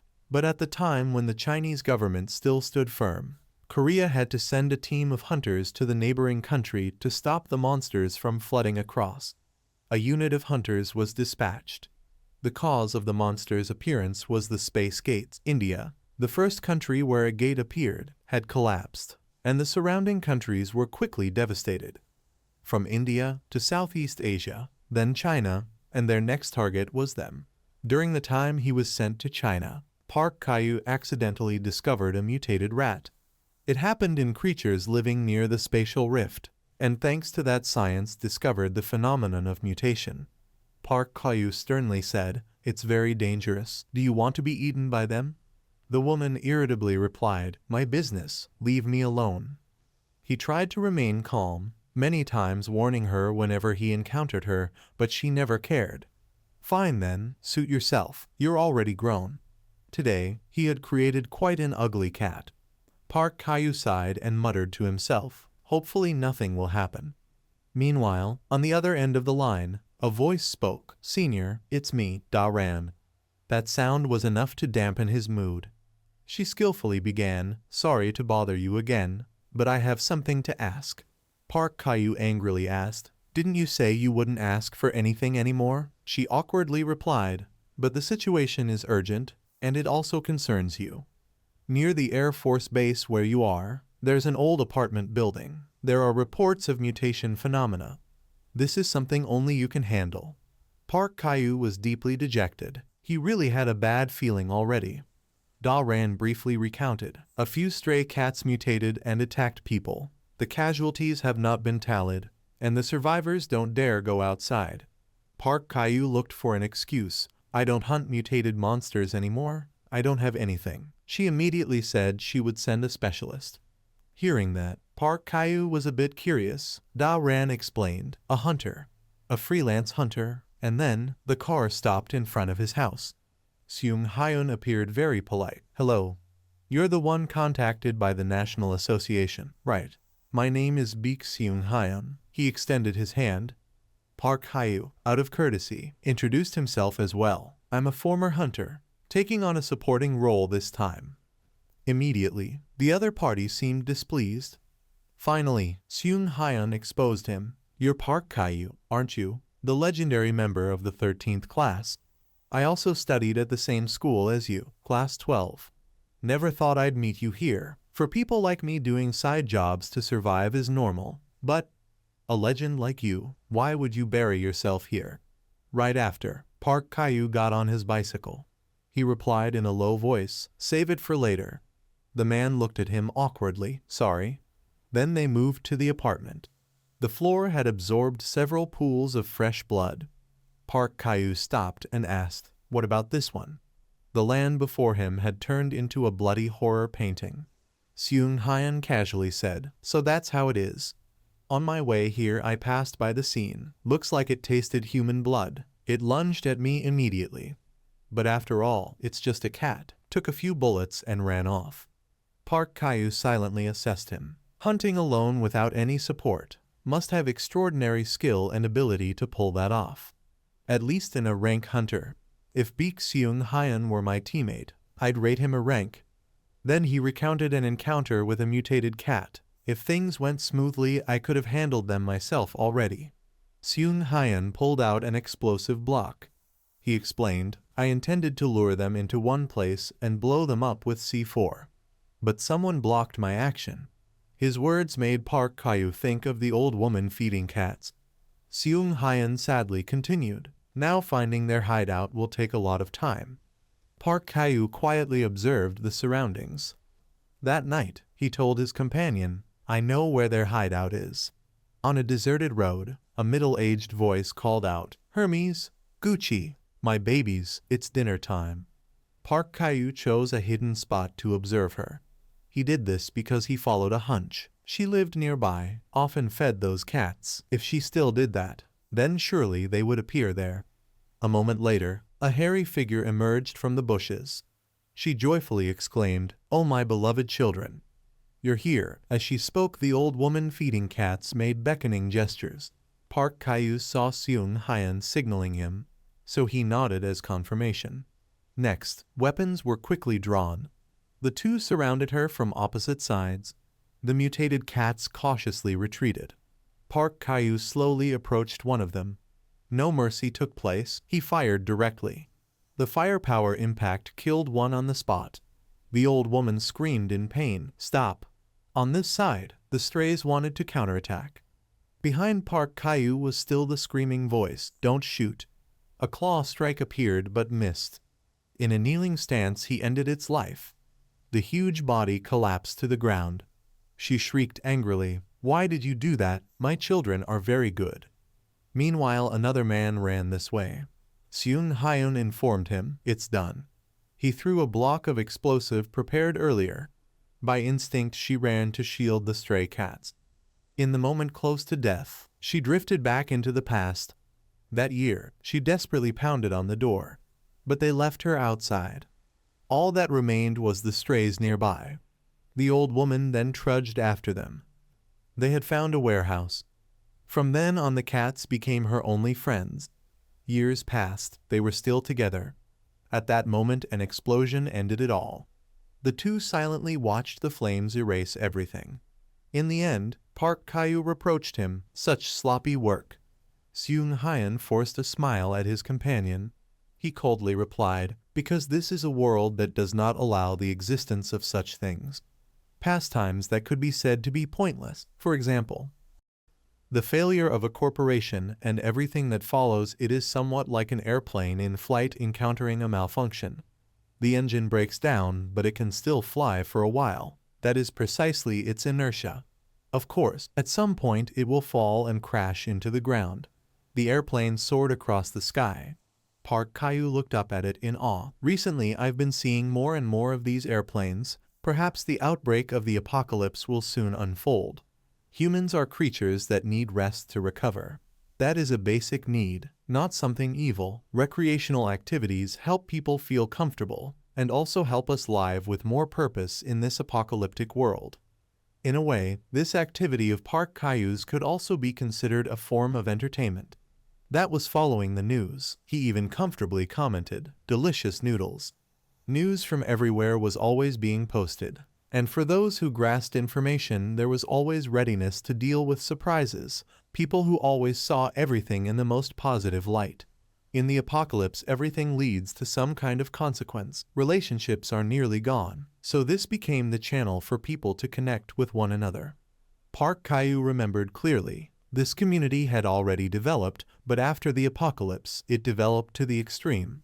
You could write anything on the forum. You could suggest topics you liked or disliked.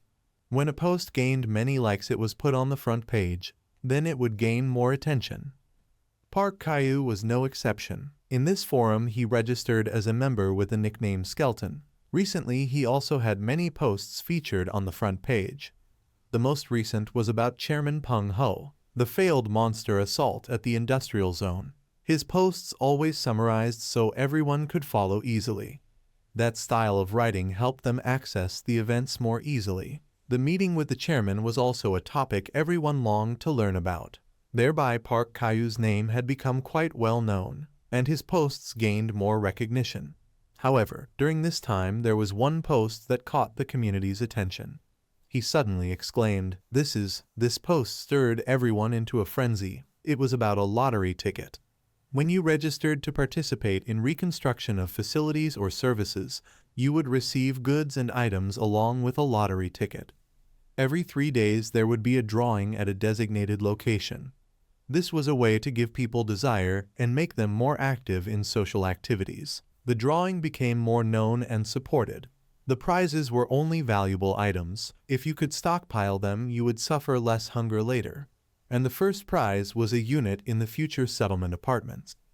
There was a separate food distribution system, full electricity and water, security sufficient to handle the worst situations.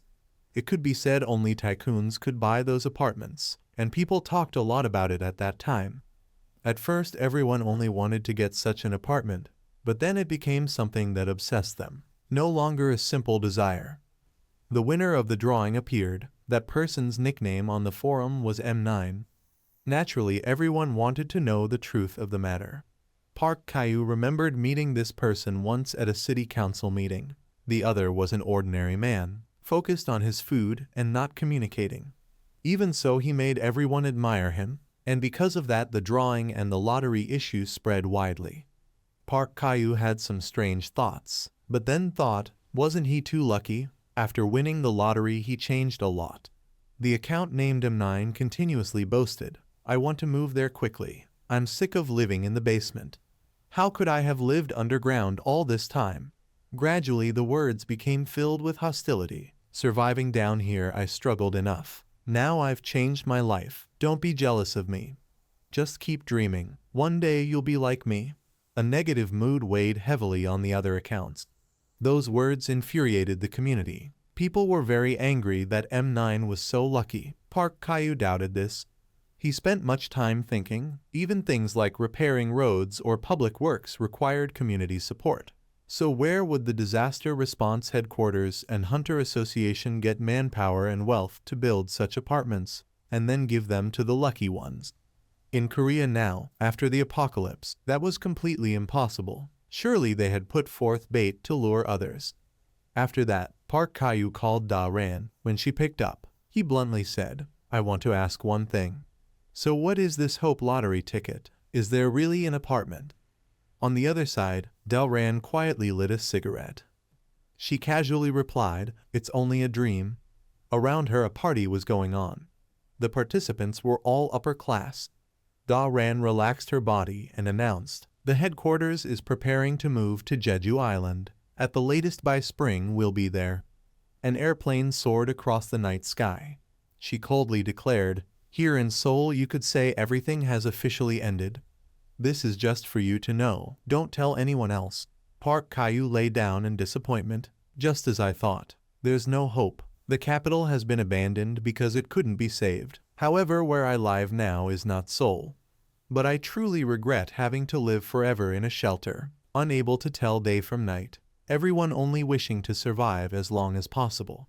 Still, this place is not far from Seoul, so I had thought a lot when this apartment appeared. But reality is too cruel. She said not to reveal it to anyone. Park Kyu was extremely conflicted. Should I tell the whole community and crush their hope? What they are yearning for day and night. What they dream of could collapse when they learn the truth. Everything is just an illusion created by the association. If I write this news, my post will become the hottest topic and at the same time shatter the association's credibility along with those dreams. He gloomily sat before his computer, so tired. In the end, Park Kyu endured and did not write it out. Scene change. On the vehicle were some seedlings. These are what I found, indoor farming tools. Then, a black bag was handed over. All right. Check your goods. Park Kyu thought to himself. In the apocalypse, these are as precious as gold. Basically, they are also a kind of currency for trade. The other man glanced and nodded. That's it. Next, another person spoke. Why are there so many people here? What time is food distribution so we can know? I want to work to get a lottery ticket. A woman scolded. Be patient. Everyone gets a share equally. Seeing him curious, a man explained. They're people who want apartments, so they registered to work. For some reason they formed groups and considered themselves superior. Now they talk as if they already won apartments. In Park Kyu's ears was the sound of arguing. Today it's finished. The rations are gone. The crowd grew furious. We've waited so long. Where is the fairness? If you do this, we'll starve. The chaos increased. Open the door and see if the truck has food or not. A long line of frenzied humans trampled one another behind the vehicle. Nearby were the manager and a few kind residents. Park Caillou coldly observed the whole quarrel. You are driving us to our deaths.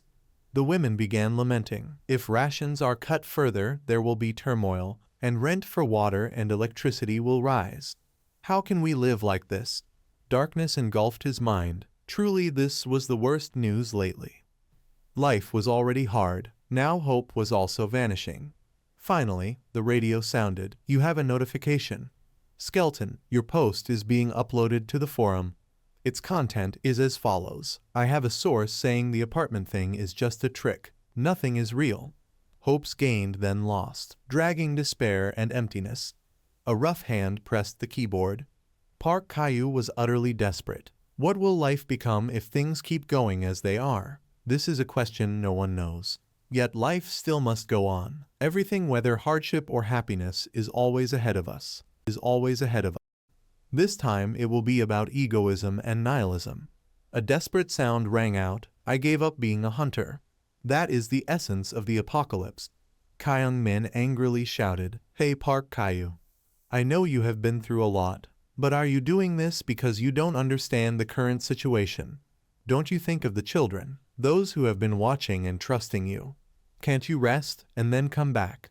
I will look into it, and with your contributions, I am sure the higher-ups will approve. So please endure. And after that, Park Caillou could not help but respond. Do you really think so? Do you really think that if I stay, the situation will change? No, the truth is that because I endured, my subordinates also stayed and could not escape. This hellish life, since that day, the monsters are lining up like an army. Park Caillou's eyes were filled with fear. He emphasized each word. Anyone who goes to the front line knows that everything is over. Don't stop me anymore. After that, Kyung Min softened his tone. All right, I heard it's raining heavily outside. Remember to bring an umbrella. Park Caillou silently looked at his comrade. After turning away, he finally had the courage to advise. Live well from now on. Since the day Park Caillou left his comrades behind, he had lived like this, building a shelter and surviving. And because Park Caillou survived, his thoughts had not changed. The extinction of mankind cannot be stopped. His mind trembled. The feeling of despair overwhelmed him before the enemy. The trembling and helplessness went far beyond despair. The feeling of absolute hopelessness had not faded. Therefore, every effort of Park Caillou was a futile attempt to keep living. That day, he was surprised when he saw the name Paju. That was the first area in the country where rifts appeared. If you sense a local earthquake near a rift, there is a high possibility of the appearance of a giant species. At that time, Park Caillou was bringing out his bicycle. His mind was busy with thoughts. If that is true, the defense committee must be in chaos. The destructive power of the giant species is like a natural disaster, theoretically impossible to stop. Luckily, they are very weak to Earth's environment, so they start to decompose as soon as they appear. The larger the size, the faster the decomposition. So the best way is to predict their path and avoid them. Park Caillou always remembered, like avoiding a storm. He deliberately looked up at the sky today. The sunlight reminded him of something. The weather forecast was necessary. After that, incidents began to happen in the city. The phone was immediately picked up. This is the Defense Committee. How may I help you? Send that information to the Response Committee. Connect me urgently to the person in charge of the front line. When Park Caillou arrived, his heart sank a little. The committee was even more chaotic than he thought. At that moment, an employee bumped into him. Sorry. After being helped, the other replied, thank you. Finally, that employee continued being busy with his work. Park Caillou accidentally glanced at some documents. Clear images of the kraken octopus were captured. His face was full of caution. Until now, it was still the most common species. It usually took the form of a giant octopus monster. But when it felt threatened, it transformed into an armored form. The dangerous part was what was called the death ray released from that armored form. If you are in the path of that ray, it pierces defenses and disintegrates all organic life along its path. When it appeared in Tokyo recently, it disintegrated more than 50,000 people before declining in Nagano Prefecture. Its predicted path went through Park Kayu's area. If he hadn't noticed, he might have been dead long ago. Right then, on the upper floor, someone appeared. Dao Ran also seemed to be looking this way. Her pupils immediately locked in. The two of them exchanged only distant glances. Park Kayu pondered, I should have gone to Jeju Island, but this will delay my plan. Dao Ran spoke while looking at him, evacuate. That octopus is hard to deal with. Because its path goes near Senior's shelter, I advise you to leave early. Park Kayu was a little surprised, still insisting he could evacuate. Then he returned to his shelter, quickly gathering emergency supplies. Right after that, he accidentally saw the computer. A thought appeared, stopping all his actions. Dao Ran coldly said, evacuate. Senior, you should leave early. That made him decide, I should tell them to evacuate. After that, the account skeleton posted a monster warning, but it only had 2 views. Park Kayu asked in frustration, completely buried. Is this not enough to attract attention? Anyway, I'm done here, it's time to evacuate. Then, Sue called, long time no see. Uncle, what are you doing? Park Kayu quickly reminded, you have a truck, right? Tell your mother to evacuate. Unfortunately, the girl said, the truck is broken. Rebecca explained, the engine isn't working. Sue asked blankly, but what happened? Can't I just hide in the building? He felt very confused. Their building was in the north, where the octopus was heading. Not enough time to evacuate. It was no different from facing bandits. There was no reward for me. Sorry, but I can't sacrifice myself. He hinted, go as far south as possible. I'm hanging up. Sue innocently replied, take care, oh right. Tomorrow it's forecasted to rain a lot. Be careful not to get wet. In the cold space, only he remained. Park Kayu tried to convince himself, in a world that has ended, being swayed by emotions is a luxury. But a voice from long ago echoed, it's raining outside, make sure you bring an umbrella. And then, Park Kayu immediately called them. He hurriedly announced, I'll be there in 30 minutes, prepare with your mother and wait for me to come. Park Kayu moved with all his strength. Sue. His steps were urgent. In 30 seconds the uncle would arrive. Prepare with mom and sit waiting. At that moment, he tried to recall. A pair of mutant dogs lived in the area between their building, also his own territory. But perhaps he cared more about Rebecca and Sue. Then Park Kayu tried to calm himself. There was no more time. He reached for an item, so then, the strongest magazine was loaded. Park Kayu tried the finishing move. I will cut across. Scene change. A pack of wild dogs was frantically running. Their target was the yellow car. Park Kayu both drove and drew his gun. He aimed straight at the nearest one. After a blast, the firepower erupted. One was completely knocked down. But on the left suddenly another wild dog caught up. Park Kayu quickly helped it reunite with its kind. Then, he used both hands to hold the gun. After stabilizing, another shot was fired. One of his bullets shattered its head. Then, he muttered in frustration. One shot missed. The shaking car made it too hard to aim. In a hunting team, they usually split into 3 mission groups. One group supported with heavy weapons sniping from behind. The heavy weapon user hid in high places.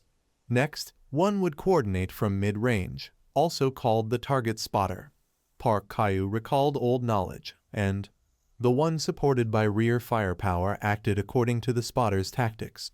He swung his axe at the monster's lower abdomen. The slash extended along his running path. In just an instant, the massive body collapsed.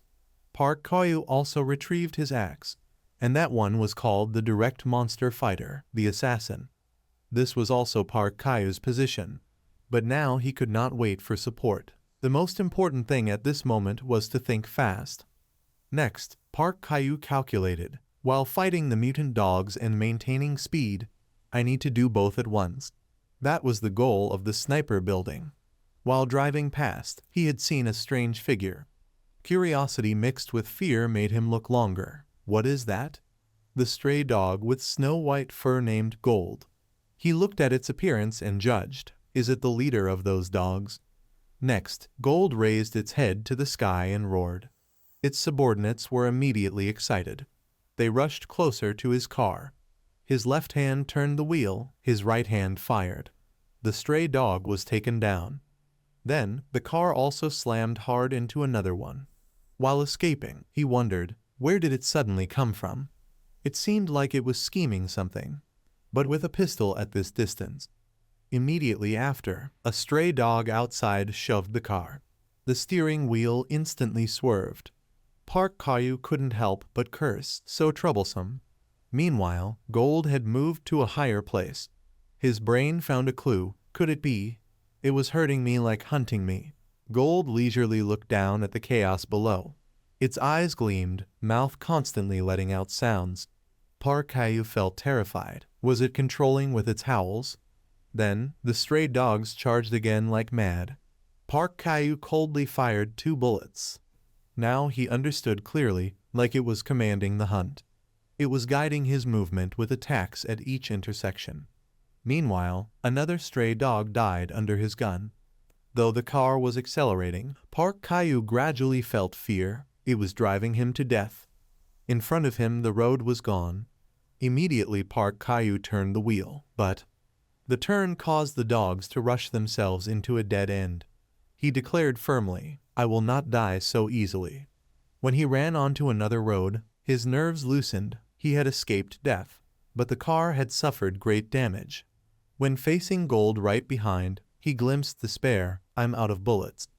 The car's condition also did not allow further delay before the dogs attacked again. I must leave here as fast as possible. The next second, he sensed a figure nearby. A bullet blasted away a stray dog. Thereupon, Park Caillou looked around. Rebecca called through the radio, Skeleton, I see you arrived. Let me cover you. Park Caillou also suddenly realized this area was sniper territory. I forgot that. He mocked himself slightly. Then, Park Caillou got out of the car. His murderous gaze swept over them. He thought silently, I found a heavy weapon user. Then, he picked up the radio. Rebecca, I need your support. Handle this in 3 minutes, okay? Then the axe began carving swirling slashes. Rebecca narrowed her eyes. She coldly fired downward. In an instant, 2 stray dogs were taken down. Gold seemed to notice the change. Its hatred was ignited. Park Caillou stood among the lifeless bodies of its kind. That was all it could remember. Next, he gave a cold glance. Gold immediately reacted. It knew now was the time to retreat. Right then, Sue and Rebecca had also come down. Skeleton. He and the little girl exchanged a hug. Everything gradually froze in this moment. At dawn that day, he gently urged, let's go, we must quickly leave this place.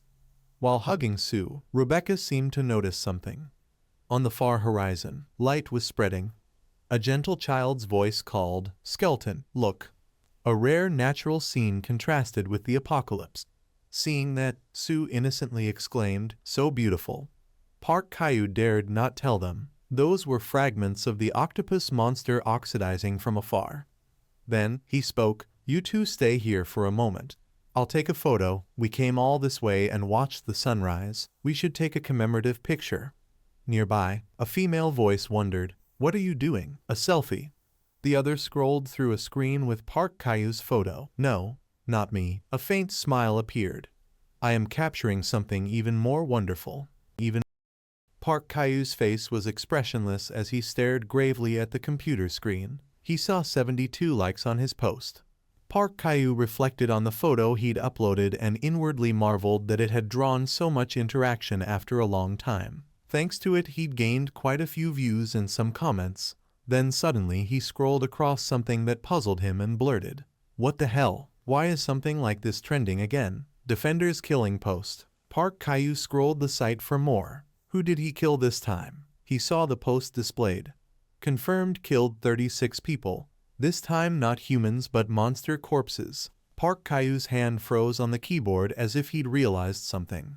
Then he compared this post with his own and suddenly recognized that the scene and the timing couldn't be a coincidence. Park Kyu only now discovered that we were at the same place. And then he received a message from Defender.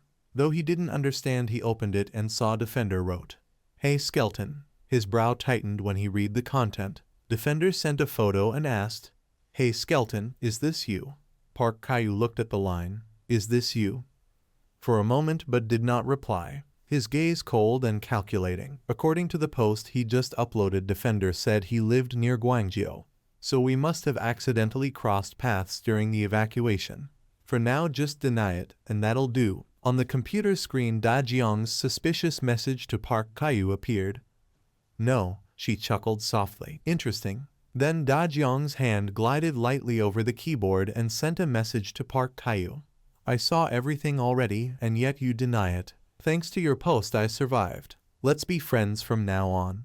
Then Park Kyu remembered his earlier warning post about the approaching monster, so she had seen that post, and while he was thinking a call came in. On the radio Sue and Rebecca were observing. Park Kyu picked up and asked, "Oh Rebecca, what's up?" Her eyes turned distant and she spoke seriously. "Skeleton." She and Sue watched the crowd in the distance and reported, "Many people are heading this way." Rebecca told Park Kyu to be careful. After hanging up he propped his hand to his forehead. For now the appearance of uninvited guests was unavoidable. Gold was the name they'd given the alpha of the wild dog pack from the previous night. Because of last night's battle the pack had dwindled and weakened. Park Kyu recalled last night when the ground was littered with dead wolves, so they could no longer completely prevent refugees from returning to their shelters. Watching people dividing tasks to pitch tents and arrange supplies, Park Kyu observed carefully, yet the real problem was that he stared at the screen showing where they were, right next to the generator's ventilation pipe. Park Kyu sighed. "Why does it have to be there? The heart that keeps my bunker running." The diesel generator is Skeleton's heart. Its size fills a pit and produces a huge amount of electricity, but it also emits a lot of exhaust.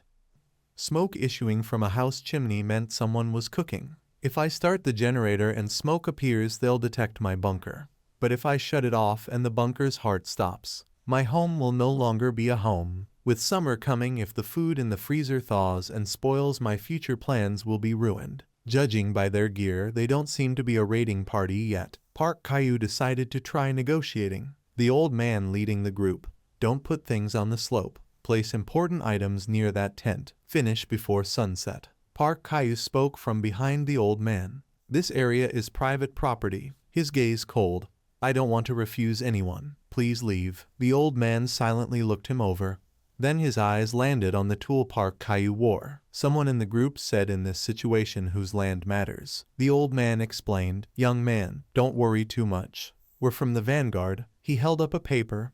"This is a Vanguard permit." The permit clearly stated, "Vanguard permit, affiliated with Vanguard Unit 218, Vanguard Division 22, Vanguard Command." Park Kyu pondered.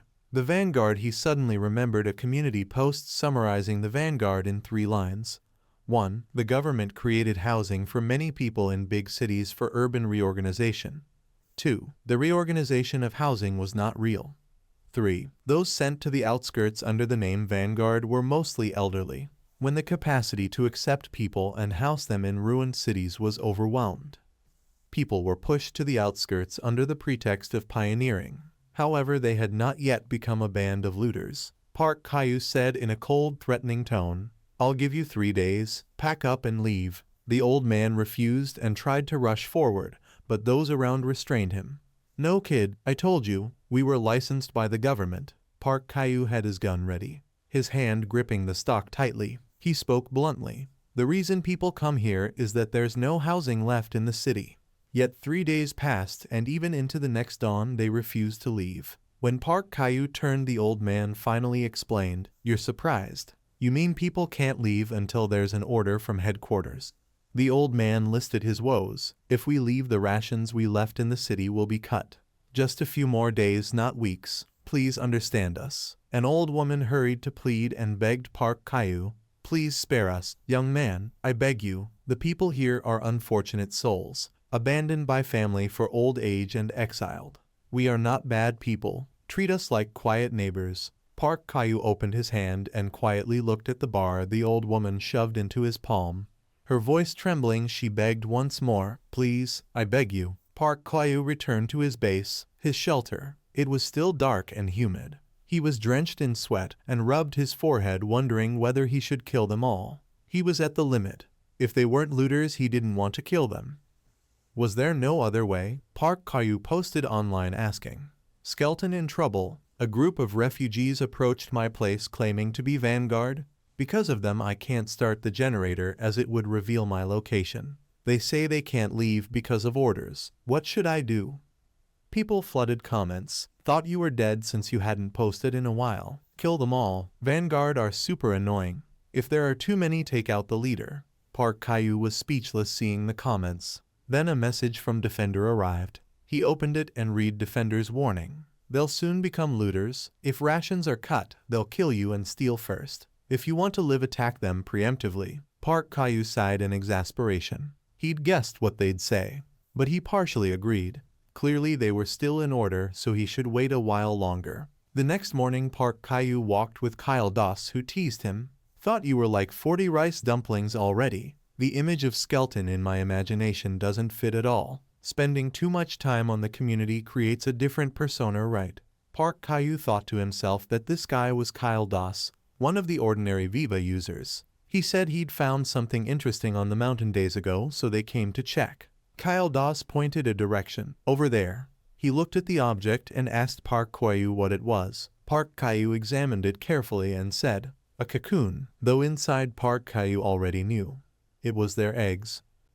Park Kyu remembered when he saw Kyle Das's post about the cocoon. Did anyone know what it was? He immediately recognized it at first glance. That wasn't a marshmallow, but a monster egg. The moment he saw Kyle Das's post, he came up with an idea. If the Vanguard couldn't leave without an order from above, then all he needed to do was give them a reason to leave. And this was the reason. So Park Kyu messaged Kyle Das saying, "That's dangerous, let me get rid of it for you." And now he had seen the cocoon with his own eyes. There was something even more terrifying than gold. When Kyle Das received the message from Park Kyu, he called him an idiot, but still agreed to meet. Park Kyu felt fortunate. Thanks to the community's activities, luckily Kyle Das wasn't too suspicious of him. The car's navigator beeped, guiding him on the optimal route. Park Kyu considered that information was outdated and meaningless now. To reach the city faster, he had called the National Road Control Headquarters. The car navigator spoke again, confirmed Skeleton's ID number. "You're an acquaintance of Commissioner Kim Daram, right? You want to take the detour out of Seoul. Follow Route 13, then Route 22. After that, continue on Route 8. Park Kyu calmly followed the instructions. The safe road was controlled by the government. This was when frequently visiting the National Committee paid off. The place Kyle Das described was Paju, the first place a rift appeared in Korea, and the cocoon was on a mountain outside Paju. The area near the rift was protected by elite hunters and the military. But no one expected it to appear here. Park Kyu arrived, got out of the car and introduced himself. "I'm Skeleton. I'm here." Kyle Das had been waiting, smiled faintly and waved. Park Kyu went straight to the point. "Where is it? I want to see it immediately." But inside he was pensive. The appearance of the cocoon meant the surrounding environment was being eroded by the rift. Soon this place would become uninhabitable. Park Kyu told Kyle Das the truth, startling him. "A monster egg. Then isn't it very dangerous?" Park Kyu drew the axe hidden at his waist. "That's right. I told you it was dangerous." He rolled up his sleeves and warned Kyle Das, "Prepare a bit of everything. If I die, take my truck and run. The keys are inside." Kyle Das panicked. "What? Wait a second." Park Kyu was ready, face expressionless, hoping that wouldn't happen. But nothing in life was ever 100%. He dashed forward like the wind, raised his axe, gathering force to split the surface. I swung the axe with murderous intent. However, the axe suddenly stopped midair. Just before it touched the surface, I halted. An arm holding an axe appeared. Its blade pressed to Park Kyu's neck, forcing him to stop. The arm vanished. Kyle Das asked in confusion, "What was that?" Park Kyu calmly answered, "A reflection barrier. It distorts space and reflects attacks back at the attacker. One of many reasons humans cannot attack monsters." Park Kyu reassured him. As long as it doesn't feel threatened, we don't have to worry. This made Kyle Das more nervous. Wait. Then what if it does feel threatened? Isn't there something inside that can't be controlled? Park Caillou replied coldly without hesitation. Then I'll die. Kyle Das still worried. You really fear nothing. After some time, Park Caillou secured the egg and placed it on his truck. Kyle Das was still puzzled. Are you really Skeleton? I've just met you, but you're completely different from what I imagined. Park Caillou turned to him. What were you expecting of me? Kyle Das voiced his thoughts. Honestly, in the community, you're just a weirdo. You always add strange tags, join in low-level pranks, cheer whenever someone posts inappropriate content. Park Caillou turned away embarrassed. I'm busy. I'm leaving. Kyle Das laughed. Moments like this fit. Thanks for coming. Park Caillou quipped. If you're grateful, then like my post. Kyle Das laughed and extended his hand. Fine. Park Caillou started the car and said, I was lying. Since the apocalypse, this was the first time I met an online user in real life. It felt like meeting an old friend or a cousin I was close to as a child. Park Caillou leaned his chin on the window ledge, deep in thought. Thanks to the apocalypse, right? The car rolled steadily on the highway. On the way back, I dropped the cocoon a little far from the shelter. As night fell, the old man and the vanguard shone their lights on the road. Everyone wondered about the cocoon. What is that? Did it come from the rice fields? But why does it glow? Headquarters? This is Vanguard Unit 218. There's an unidentified object on the highway near the Vanguard zone. The old man's radio crackled. Then a voice shouted, Get out of there! This is Road Control Headquarters. The drone confirmed it's a monster spore. It may be active, so don't provoke it and evacuate immediately. The old man hesitated. What? But the camp? The headquarters voice snapped. No time for questions. Evacuate now. That's an order, not a suggestion. Meanwhile, Park Caillou was already back in his shelter. He sat on the floor drenched in sweat, staring at the ceiling, satisfied. A perfect performance. Thanks to the egg, his territory was peaceful again. The next morning, the Vanguard's campsite was quiet.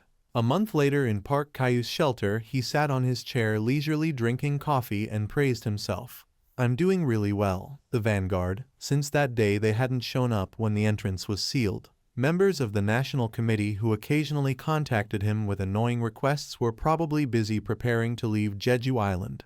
Since things had been quiet lately, his mind and body were utterly at ease.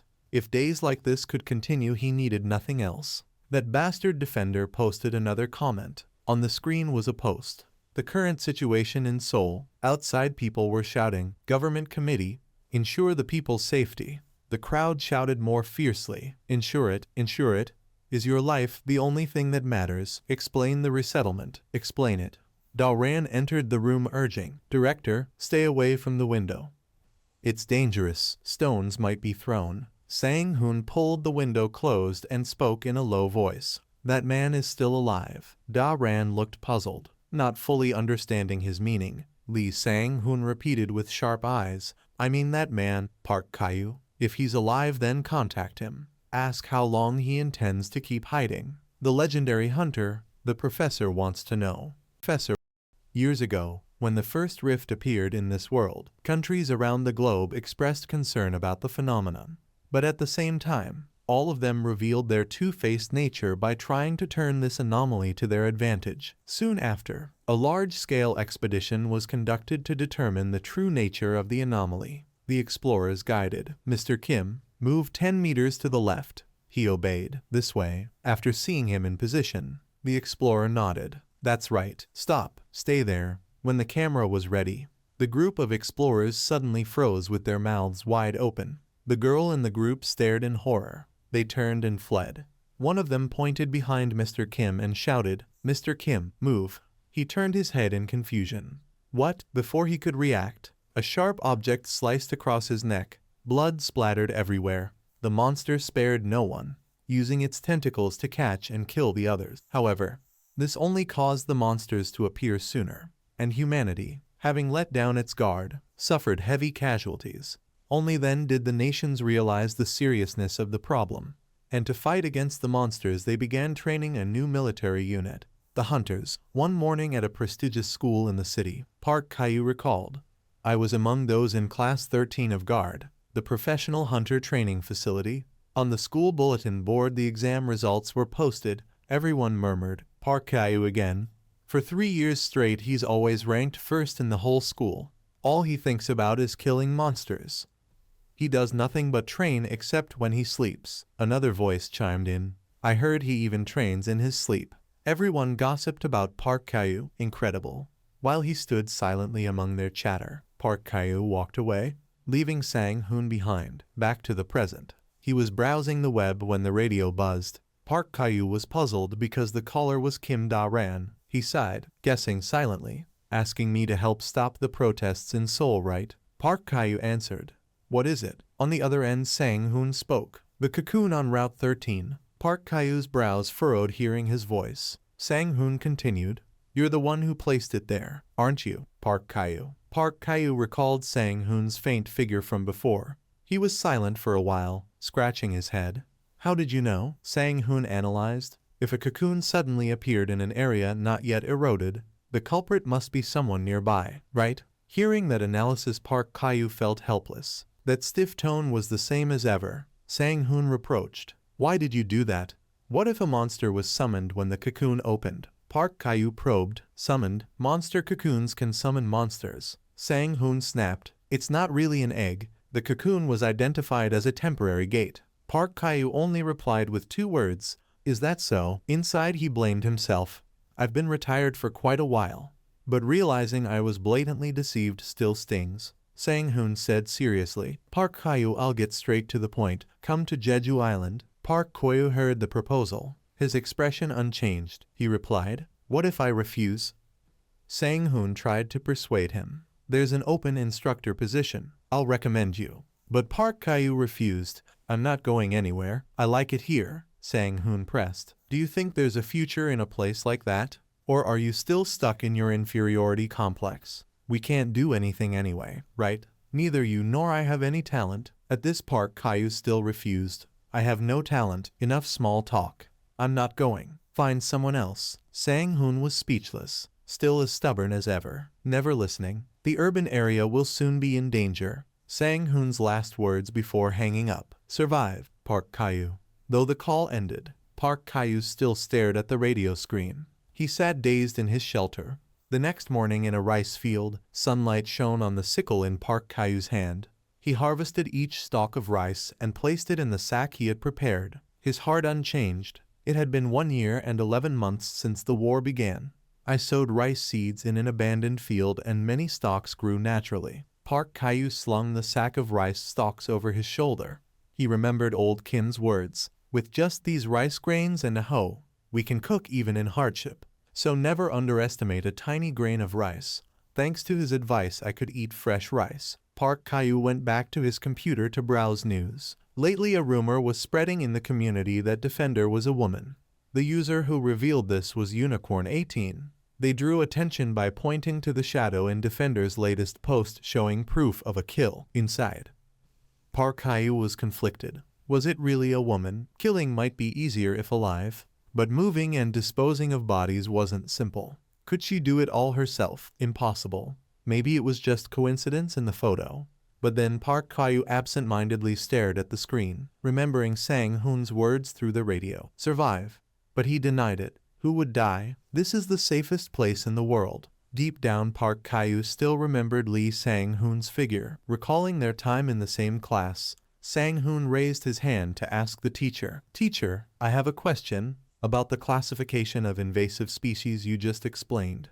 I remembered his name always at the front row, sincerely asking questions. He remembered Sang-hoon's eyes, always an unrelenting competitor. The radio call interrupted his thoughts. Seeing the caller ID, Park Kyu clicked his tongue. Kim Da-ran again. He slowly answered. What now? Representative Kim Da-ran. If this is about Jeju Island, I already said no. During this time I'm not going outside. Park Kyu spoke wearily. I'm hanging up. Da-ran cut him off with shocking words. The director is dead. Park Kyu froze, thinking he misheard. He asked again. The director? You mean Lee Sang-hoon? How so suddenly? Da-ran hesitated then spoke. He made an extreme choice. He left a will. The sound of planes roared in the sky. Da-ran continued. Someone must take responsibility for this situation. Will you attend the funeral? Park Kyu couldn't believe his ears.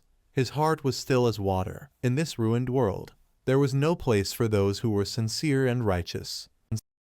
Da Ran told him every single word, but Park Koyu remained silent throughout. We arranged a memorial altar at the military hospital where my husband worked. Considering the current situation, this is all we could do. The girl also mentioned another matter. Senior, to get to Seoul, you will have to cross the road full of sealed containers. Right. At this moment Park Kayu finally awoke. Is there a problem? Da Ran's voice came from the radio. Since yesterday, the security forces have begun deploying troops there. She mentioned something quite important. The awakened ones. Da Ran's voice grew gentler as if comforting. I remind you first because it may be very awkward if you run into them. Park Kayu's eyes showed a trace of sadness, but he still focused on the issue. They deployed awakened forces here, in every corner. Really? You want to fight an honorable battle with me at all costs. You want to give me trouble until the very end of the journey. That's why you force me to take a shortcut, right? Sang-hoon stood with folded arms without speaking, ignoring all the questions Park Kayu asked. He felt like the man had just shrugged slightly. Park Kayu's voice grew sharper. Only you would do this. He looked down toward the room, but the illusion of Lee Sang-hoon in my mind gave no reply. He went to the weapon stand, 2 strategic axes, among the few items he brought after being dismissed. Park Kayu's face showed no emotion, even though taking them was useless, but at least. At night, he carried an old bicycle outside. With a faint hope, I still wanted to visit Lee Sang-hoon. As a soldier for the last time, to show my respect, I packed up the weapons and set off. To avoid the road where the forces were stationed, I took a detour through dirt roads. Suddenly someone ahead shone a motorcycle light to block me. Hey, stop there. You can't take this road. Seung Hyun froze a little. He let out a sound. He covered his eyes from the glare, then recognized the man. Wasn't that Park Kayu? And he too knew this man, Baek Seung Hyun, a freelancer hunter who took on various missions for members of the National Committee. He pointed behind him, asking, "Where are you going?" Park Kayu answered shortly. "Seoul," Seung Hyun seriously suggested. "Then please take some time to follow me." His tone was full of questioning. "You won't let me through, huh?" Seung Hyun lit a cigarette and pondered. "I also want to let you pass." He slowly turned his head back. In the distance, several people were already standing guard. Seung Hyun hinted to him, "But as you see, I have no authority here. Those with glowing blue pupils over there are the real inspectors."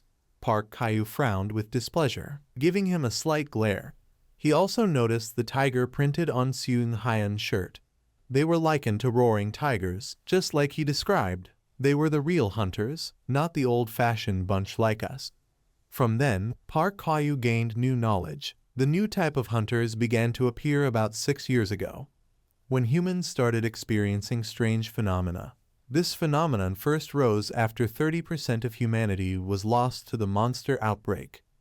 It was called the Awakened. Strange powers appeared among humans, the new mankind. Those who awakened powers similar to monsters were discovered. Through comprehensive research, scientists uncovered a way to artificially create such power. At the same time, the government actively recruited these people to become hunters. As a result, the old hunters, the outdated ones, were removed from the battlefield. At this time, a young man above looked down expressionlessly and asked, "Uncle, who's that?"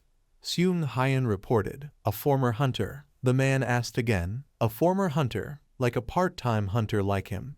He could only force a smile to get by. Then Seung Hyun covered his mouth, glancing at Park Kayu. The young man posed a trickier question. "But why would a former hunter go down this dark dirt road instead of the main road? You're not a criminal or anything, are you?" Park Kayu tilted his head back, questioning, "Which squad are you from?" All three were shocked, especially the young man. "What?" Right after saying that, he jumped down and walked closer. The young man shoved his hands into his pockets and mocked, "This guy's hopeless." He leaned close to Park Kayu's ear and whispered sarcastically, "Hey mister, which squad?" He didn't bother hiding. "I'm from Squad 13. The man probed further, his tone heavier with mockery. "Ah, but squads before Squad 18 cannot be considered seniors, right, except a few exceptions." However, Mr. Here, surely you studied, so you must know how dangerous sealed containers are. While we can still resolve this with words, why don't you obediently go back home? Park Kayu's hand in his pocket bulged veins. He was suppressing his rage as much as possible. Anger clouds judgment. Turning back might be the most reasonable choice. In his head, Sang-hoon's voice seemed to urge, "Hey, are you coming or not?" Park Kayu's eyes still carried the man's image. Suddenly, he pointed far away. A strange cocoon was on the bridge. Park Kayu asked, "So you mean if I handle that cocoon, then I can pass, right?" The man laughed loudly with scorn. "You're really funny. A washed-up guy like you. You think you can do anything." His gang also jeered happily. "If he succeeds, Jai Hai, escort him to wherever he wants." "What? Why me, senior? Do your best." Facing this issue, Park Kayu's face remained emotionless. According to old military doctrine, there were not many tactics for fighting monsters solo. His eyes narrowed with determination. Then at some point Park Kayu had already taken the axe and walked over. "The only method I can apply now is close-range combat." A murderous aura surged through Park Kayu. His body took aim, preparing to strike. Park Kayu's axe swung, about to hit the cocoon. A screeching sound cut through, creating a burning clash. Some black spheres suddenly appeared near Park Kayu. They pierced straight through him in waves. The young man sweated coldly. "What the hell is that guy?" Seung Hyun was equally shocked. He struck it repeatedly without mercy. Every eye watched in astonishment. Was he trying to awaken it? Park Kayu's eyes finally softened. A pale blue gate appeared, shimmering like the ocean. They all froze in disbelief, mouths agape. They screamed in panic. "He's crazy. He really awakened it. It's a monster. Run!" Wind lashed against Park Kayu's face. A bizarre creature with a bald head emerged, its head shaped like an ancient statue. Is it a sorcerer type? He widened his eyes for a closer look. Then Park Kayu judged at the most dangerous moment. No, it's a soul manipulation type. The monster stretched out. Dozens of ghastly hands lunged, but he still charged determinedly with both axes. Park Kayu swung decisively, hacking off several hands of the monster. Then he landed gracefully in the most heroic way. At zero distance they couldn't deploy their formation, although thousands of thorned arms would keep sprouting from the severed parts to attack, as long as I recklessly press in close. The only thing left is to chop its head off. That's it. The new hunters were stunned at the sight. After finishing the monster, he turned back and barked at the cowards. "What are you standing around for? Clear the barricade for me, immediately." Park Kayu turned his head back, revealing his sharp, handsome jawline. He emphasized once again, "Aren't you going to hurry up?" Seung Hyun stared wide-eyed at Park Kayu. His image had completely changed in Seung Hyun's eyes, while those around murmured, "How could it be? He took down that monster so easily with just 2 axes. Is he even human anymore?" The young man hesitated and asked Jai Hai, "Can you give him a ride?" She immediately refused, even making excuses. "No way. You're the ones who underestimated him, not me. Besides, I don't even have a driver's license. How could I take him?" Suddenly Seung Hyun smiled with hidden meaning. "Everyone just stay here. I'll give him a ride." He reassured them, "It'll be fine. I'm an experienced man. Let me get the car." Seung Hyun even told them to do something. "You can study the monster's corpse while I'm gone." At that moment Park Kayu had a faint suspicion. Beak Seung Hyun is in for an interesting trip. The blue car sped along the empty road. He politely expressed, "You don't have to personally drive me there." But Seung Hyun still wanted to help wholeheartedly. "It's fine. I want to drive you. You helped me shut those kids up. A bunch of useless high schoolers always calling me the adult." He couldn't say anything in reply. Park Kayu fell into his own thoughts. The power of awakened ones was measured by a scale called levels. The gap in strength between levels could be described as heaven and earth. From level 1 to 4, awakened gained some supernatural abilities like a sixth sense and clairvoyance, with no change in physical strength. Level 5 to 9, they gained additional abilities such as psychic powers, magnetic control, or telekinesis. Usually at this level, awakened could already participate in real combat. And after that, only a few among the awakened could advance to level 10 or higher, at which point their powers surpassed the reality humanity lived in, almost becoming another species, an invincible species. Park Kayu's face showed no emotion, relieved that those people finally sat still. Suddenly, he asked Seung Hyun a rather strange question. If it were you, you would do the same, right? He focused on driving and answered, maybe, but it's quite a headache.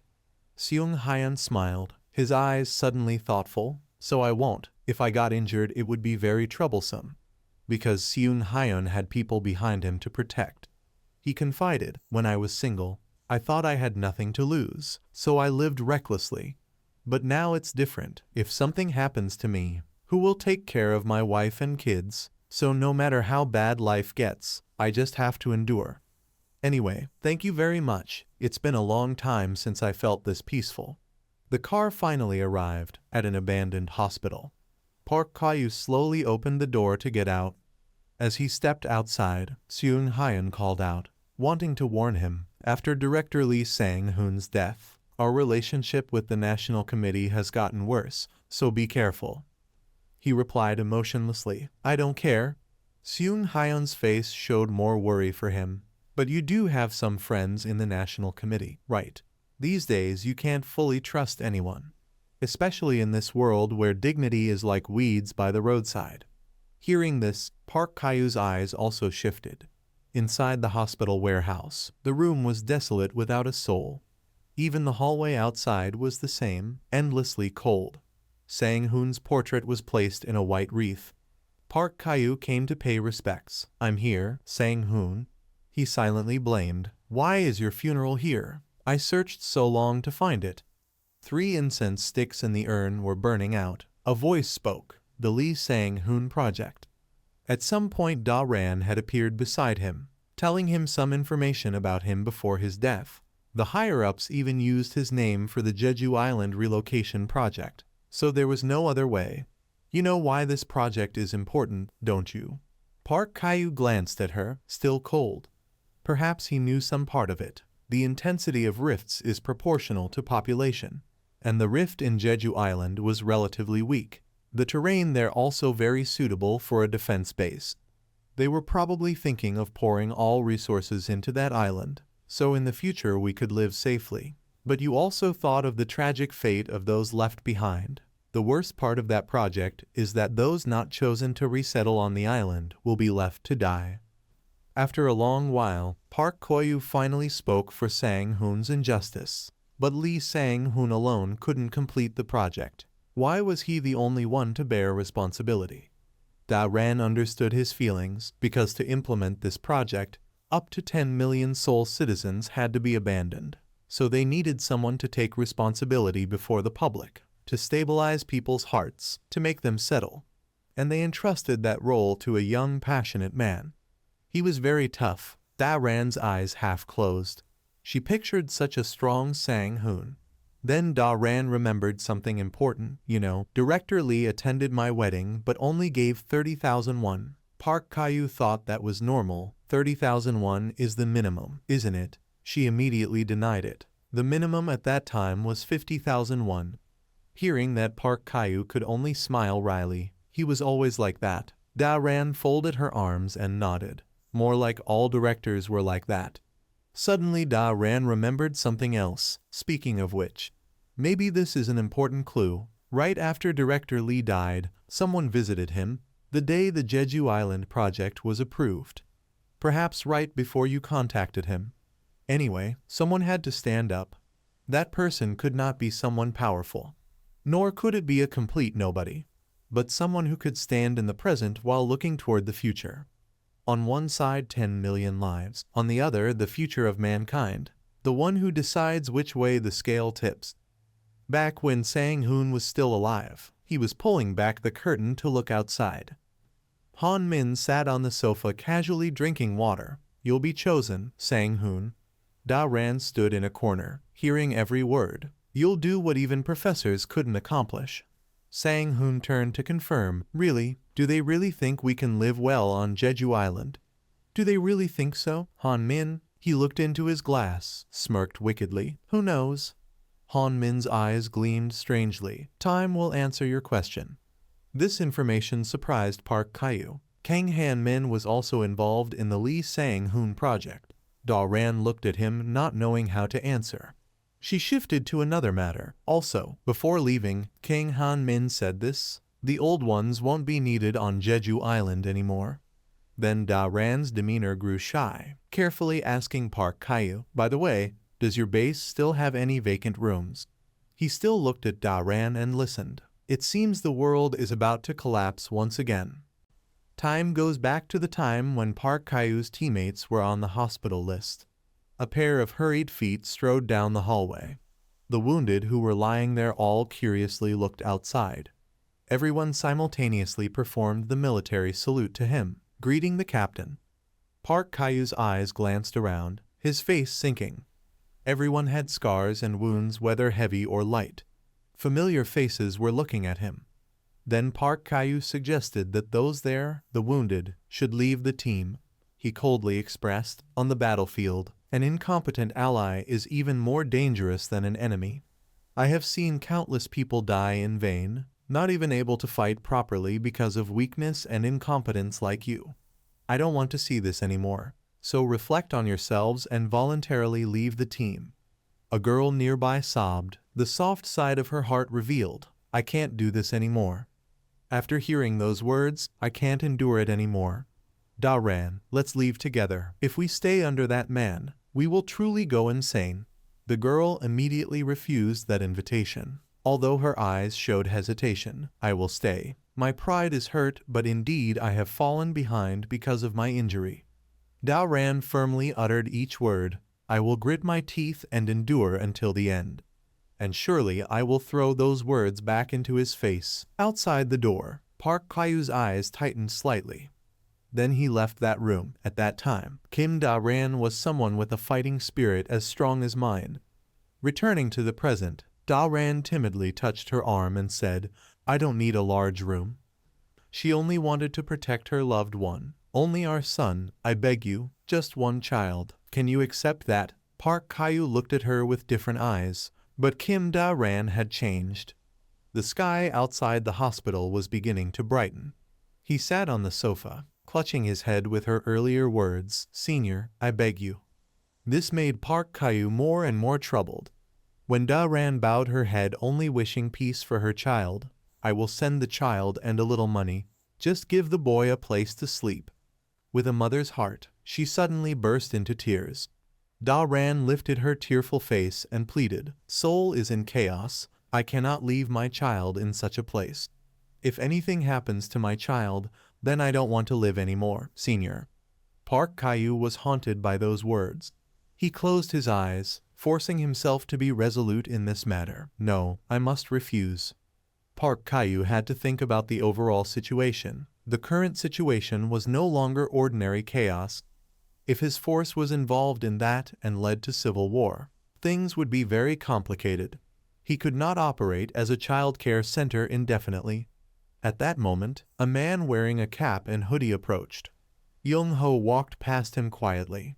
He went to the reception and politely introduced himself. I am a subordinate of Director Lee Sang-hoon, Defense Team 18, Hong Young-ho. That caught his attention. Yes, room 5 in the second basement floor. By the way, do you have any spare medicine? My sister is seriously ill. The receptionist replied coldly. At this time, where would spare medicine come from? More importantly, are you really authorized? This place is for national commissioners only. Not everyone can enter. Suddenly Park Kyu stepped in to back him up. I am Park Kyu, a schoolmate of Director Lee Sang-hoon and superior of Commissioner Kim Da Ran. Along with a scrutinizing look from top to bottom at Young-ho, and a junior here to show respect. So please give us medicine. This situation stunned him on the spot. A moment later, the receptionist rearranged the documents after finishing. Outside, Young-ho bowed 90 degrees, repeatedly thanking. Thank you very much, Senior.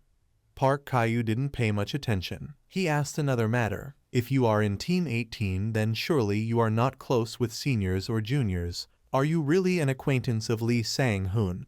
He scratched his head, pretending ignorance. No, actually, that was just the name of a high-ranking official I could think of. I thought if I mentioned his name, they might give me some medicine. From here, interesting stories were about to be revealed. Hunters of Team 18. From Team 18 upward were the main hunter force, all awakeners, meaning from that level onward, those without power would have no future as hunters. They could hardly stand on the front lines against monsters, and were forced to do dirty jobs in the reserve force until they were thrown out. But their juniors were awakeners who had developed supernatural powers, while their seniors were former students with rich combat experience, stuck and stranded in between. They were known as the cursed class. Then Park Caillou informed him of some sad news. Currently, you cannot find proper medicine on the market, other than painkillers and fever reducers. Those words made Young-ho check his bag. His face showed a trace of sadness as he replied, "That's why I have no other choice and must come to the central hospital managed by the National Committee." Every word of Young-ho made him pay more attention, otherwise my sister will be in danger. The sky gradually changed color, a plane shot across. Before leaving, Young-ho bowed again. "Thank you, senior. Take care of your health." Park Caillou turned his head back and said, "Go." As Park Caillou's figure gradually disappeared, he secretly felt relieved inside. Young-ho quickly returned to base, excitedly telling today's story to his sister. "I'm back. The operating room wasn't running, but I got the medicine. I need to dig more information about the national commissioners. I couldn't sneak into Director Lee Sang-hoon's funeral." Da-jeong still hadn't spoken a word.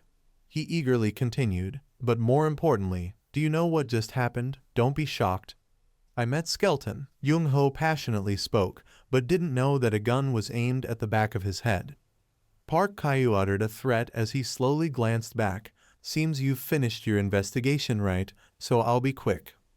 He growled suppressively. "Raise your hands and put your stuff down." Park Caillou only spat out 3 words, "Surrender." Young-ho raised both hands, obediently complying.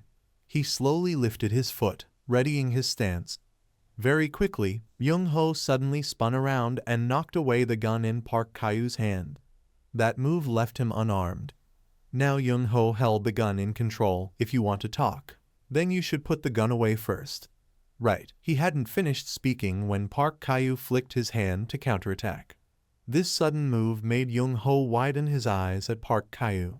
His agile skills dashed forward trying to grab the gun. Soon the gun fell back into Park Caillou's hands.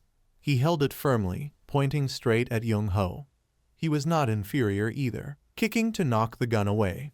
Young-ho decisively flung the gun out of his hand. The gun at that moment flew far away, a few meters from both of them. Young-ho's agile body and calm eyes combined. Then what immediately caught his sight was the knockout punch and blazing gaze of Park Caillou. He struck Young-ho with a blow across the face, but he did not stop, quickly pulling Park Caillou's shoulder. Young-ho intended to return the punch but failed. This time, Park Caillou lowered his body under him. While Young-ho lost sight, he clenched his fist and struck upward. That blow sent Young-ho sprawling to the ground. He wiped his mouth, laughing loudly. "Skelton, you are indeed very strong."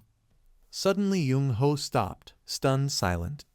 When Park Caillou's hand was still holding the gun. When had he taken it back? Young-ho was not to be outdone. He silently drew a long-bladed knife. "You want to end this here. Fine, but this is only a temporary fight." Young-ho's eyes lowered, realizing something was wrong. The figure of Da-jeong was behind him. Young-ho immediately thought of his sister's life. If a stray bullet went there, he understood Da-jeong's life was priceless. So he slowly dropped the knife and raised both hands. Young-ho wanted to surrender to Park Caillou. "I'm just joking," he sincerely said. "Let's calmly talk it over." Park Caillou was not very surprised, just as expected. He had someone backing him. He leaned his body, glancing behind. Young-ho calmly asked him, even though being a hostage, more importantly, "Since when did you start suspecting?" Park Caillou fell into contemplation for a moment, his face unchanged. Then he answered briefly in one sentence, "From the beginning." His long-lashed eyes widened. "What?" Park Caillou began to voice his thoughts. When you reach the level of a captain, you will understand. You came from District 18, the cursed district. I know the dirty work you had to do abroad. Back to the time Young-ho was working, a voice called out, "Hey, done yet, old men?" A young man shoved his hands into his pockets laughing. "Hurry up. It's not like fighting monsters. Why so slow?" With each sentence, the man's mockery grew heavier. Can't even finish a simple throat slitting. Young-ho walked over to advise, "Hey, ignore them. Just do the job." His eyes held no emotion, raising the knife preparing. "If you don't have skills, then what can you do?" After finishing, he went elsewhere to check. "Not done yet," his friend replied. "Ah, Young-ho, we're almost done." Young-ho's face was covered in blood, his tone indifferent. "If no name is kept, carve it on their heads." Then the corpse was marked with the name wrapped top. One by one, the other bodies were tagged with notes. Every word Park Kyu spoke was completely correct. Frontline battles were always battles for awakeners, so you guys handled the dirty work after battles right. Known by the name the Assassination Squad, Young-ho's face turned thoughtful. "What? So the rumors have spread. But to say you knew from where, unbelievable." Park Kyu still held the gun firmly aimed at him, admitting himself. "Of course, there are things that made me realize. I went to the area where you once were. I had the chance to examine the bodies you handled." He slowly admitted, "Your physique, along with those familiar footsteps, the way you control your hands, even the habit of constant observation, and also the voice when you came asking for medicine." Junior of the director, Hong Young-ho, Class 18. Park Kyu had observed with extreme detail. "Thanks to that, I guessed." And he gave a firm conclusion, "You are the protector." After hearing everything, the corner of Young-ho's lips slightly curled. Then he bent down, laughing wildly. Park Kyu's attitude remained serious. "What's so funny?" Young-ho found his deduction ridiculous. "I thought only District 18 was scary. Turns out it's normal for hunters. But your reasoning, near the end it's a bit weak." Park Kyu froze slightly and asked back, "What?" Young-ho glanced behind at his sister, preparing to expose a truth. "Yes, I left traces out of habit from District 18, and concluding me like that, quite impressive. But..." Da-jong stepped down from under the car. She came to stand beside her brother, Young-ho's face showing some pride. "I am not the protector." Meeting my sister, Da-jong's eyes were full of emptiness. Young-ho proudly and excitedly declared, "We are a pair of protectors." Park Kyu frowned, pondering for a moment. "So they guessed the protector was a girl. That's true, isn't it?" He pointed to his sister and recounted some past. "I was usually the one active on the battlefield, while my sister wrote and handled other things at a safe distance. My sister may be a keyboard hero, but in real life she is quite timid." But that was not what he wanted to hear. "Nonsense. You two are on the same team. Isn't that a secret? Why tell me?" Da-jong glanced at Park Kyu while whispering to Young-ho. He grinned, baring his white teeth, and so did she. "It's fine. Just for fun. Why so serious?" Park Kyu vaguely realized their identity. "I had a hunch from the start. These two, they were not serious at all." Young-ho was still trying to justify. "We are not bad people, don't you think?" Park Kyu still aimed the gun threatening. He judged exactly as their actions showed. They acted as they pleased without thinking of consequences. The two siblings stood like that, confronting Park Kyu. Young-ho sneered. "Why, want another match?" He thought for a while before denying that. Park Kyu turned to leave, muttering irritably, "Such a waste of time." Suddenly he called out, "Hey, Skeleton." Young-ho's attitude was friendly. Da-jong behind even said goodbye. "Thank you for helping today. See you next time." Park Kyu frowned, puzzled. "Need to meet again." Then they got in the car, gradually driving away. He returned to base as on normal days, but the moment of meeting again came sooner than expected. The computer lit up. Something was sent. A message from Defender. Seems Defender needed something. "Any spare ammo? If yes, then exchange for supplies." Park Kyu immediately asked the identity, the sister. Defender replied, "Yes." He texted back with only 2 words, "None spare." Defender immediately threatened, "Don't lie. Want to die?" Park Kyu read it, muttering to himself, "Doesn't look like real life at all." His reply remained the same, really none. So she had to lower herself. What if I beg? Park Kyu continued to refuse. Defender shifted to his demand. What do you want? But his attitude was still the same. What do I want? Nothing. Defender offered a tempting benefit. What if I increase interaction for your posts? Park Kyu narrowed his eyes, pondering the message. In the end, he still asked the location and brought along a scribbled map. First, Park Kyu observed the surroundings. The place she mentioned was an abandoned prison overlooking the amusement park on the outskirts of Gwangju. A place where everything was decrepit, unused for long. Alone he stood in a vast empty site. It was high, good for defense, but too open. Maybe that's why they handled threats nearby rather than hiding here. Suddenly something creaked. The iron gate slowly opened. Park Kyu instinctively froze, turned his head to look. Since when had there been a corpse hanging from a tree? He glanced, then turned away in weariness. Right then, Young-ho came out waving. Hey skeleton, was it hard to find this place? He looked at him, demanding explanation. What's with this corpse? But Young-ho's attitude only wanted to deflect, nothing to answer. Park Kyu's eyes tightened, wanting to track the opponent, as he said, Hong Young-ho. The grotesque thing on the tree had long dried, dangling under the moonlight. Park Kyu shifted the topic. Did you bring it? But why need so much ammo? In his hand he already held what they needed. Don't you prefer knives? This for your sister. Young-ho put a finger on his lips, signaling Park Kyu to be silent. He pointed another direction. Wait, be quiet and listen. He used his sharp hearing to focus. Amid the desolate night wind and the faint rustling of weeds, in the distance, a sound of sobbing, along with desperate cries for help. Please save me. Park Kyu looked toward Young-ho. A child? He nodded, smirking. Yes, exactly. There are several with loaded guns down by the amusement park. They have taken a child hostage. A bunch of scum are gathering there. Park Kyu frowned, worry showing in his eyes. Are they using children as hostages?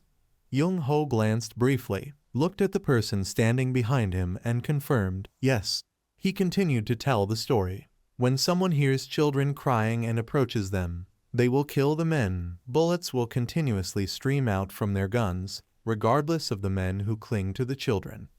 The women are used like toys, their hair grabbed and dragged across the ground without mercy. Then they take the children to be used in the next begging round. His hand gripping the fence as he watched the lights flickering from the distant buildings opposite. Hearing this, Park Kyu couldn't help but curse. What a bunch of scum. Young-ho raised his head and looked at him as if pleased by that thought. Right? He smiled faintly and said, so I plan to kill every one of them. Above the quiet buildings the night sky glittered with stars. Inside, the steady footsteps of two people climbed the stairs.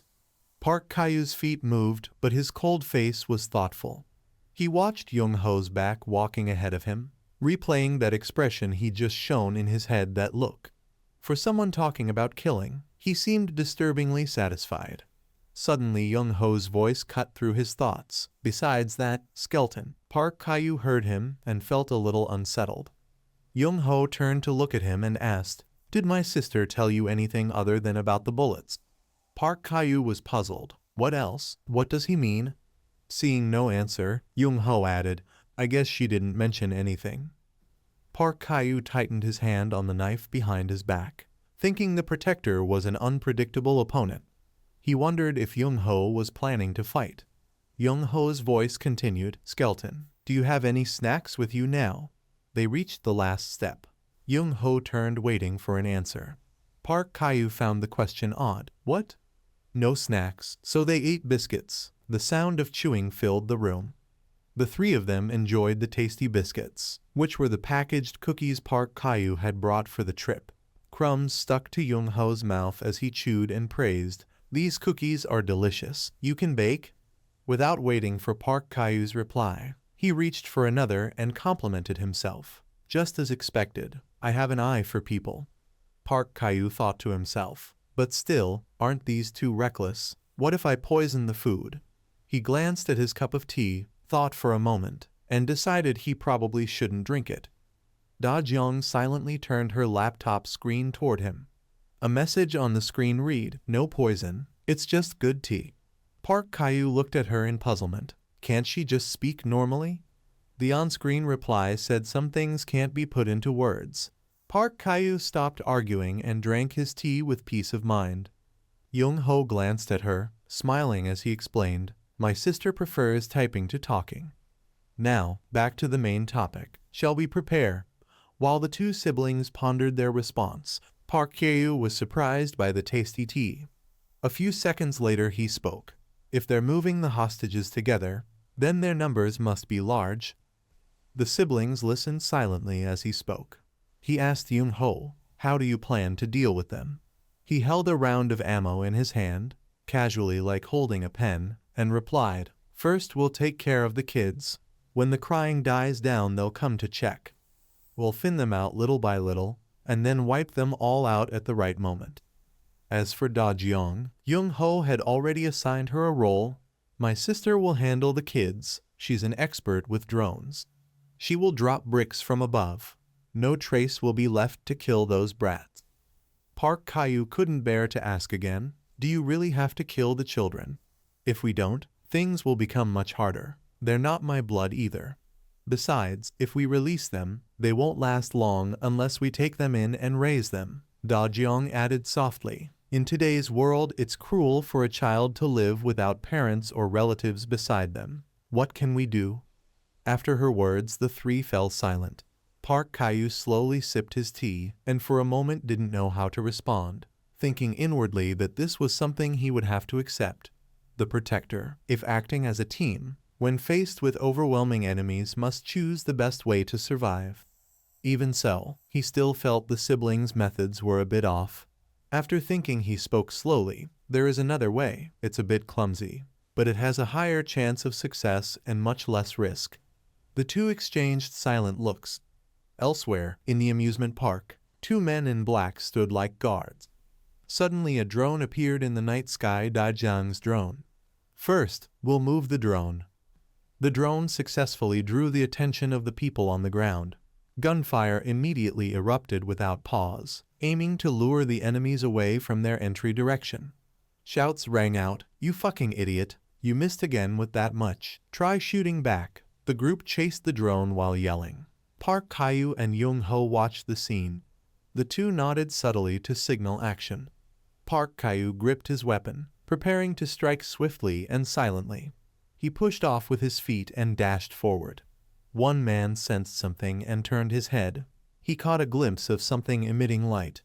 Before he could identify it, Park Caillou attacked from behind, his gaze cold as if emitting a deadly light. The man had no time to react. His eyes widened and he died. Dealing with the guards behind was the next step. They were quickly taken out one by one with a few blows. They fell to the ground, returning to the earth with their eyes still wide in terror. After a while the men were down and strewn across the ground, no breath left. Park Caillou glanced around searching. He saw a tightly shut door and decided to go there. The door opened and he looked inside. The sleeping children woke as the outside light shone in. "Is it my turn?" a child stammered, drowsily asking him. Park Caillou stepped in and silently observed the child before him. Per the plan, they would choose one of the kidnapped children to use as bait. Young Ho had assisted him throughout, and they had already led one child out with them. Park Caillou told him, "Those following the drone will soon return. I need support from now." He glanced at him and smiled. "You sure you'll leave this spot for me?" Hearing the question, Park Caillou calmly looked at him. "Probably not for you, but I trust the protector's skills." Elsewhere in the amusement park area, the drone was finally shot down after a while. By Park Caillou's estimate, once the drone was down, they'd realize there was no other important force, and they would soon return. This was anticipated. Then an unexpected appearance stunned the group. They grumbled, "The guards can't even handle a couple kids." A child had snuck out in front of them. They approached the boy and shouted, "You little brat, what are you doing wandering out at this hour? Why are you running around instead of sleeping?" Grabbing his collar, the boy only stared at them in terror. "Go back inside, hurry," they barked. And as the command ended, they were ambushed from behind. A slit throat and instant death. The boy saw the horrific sight and panicked, collapsing and clutching his head.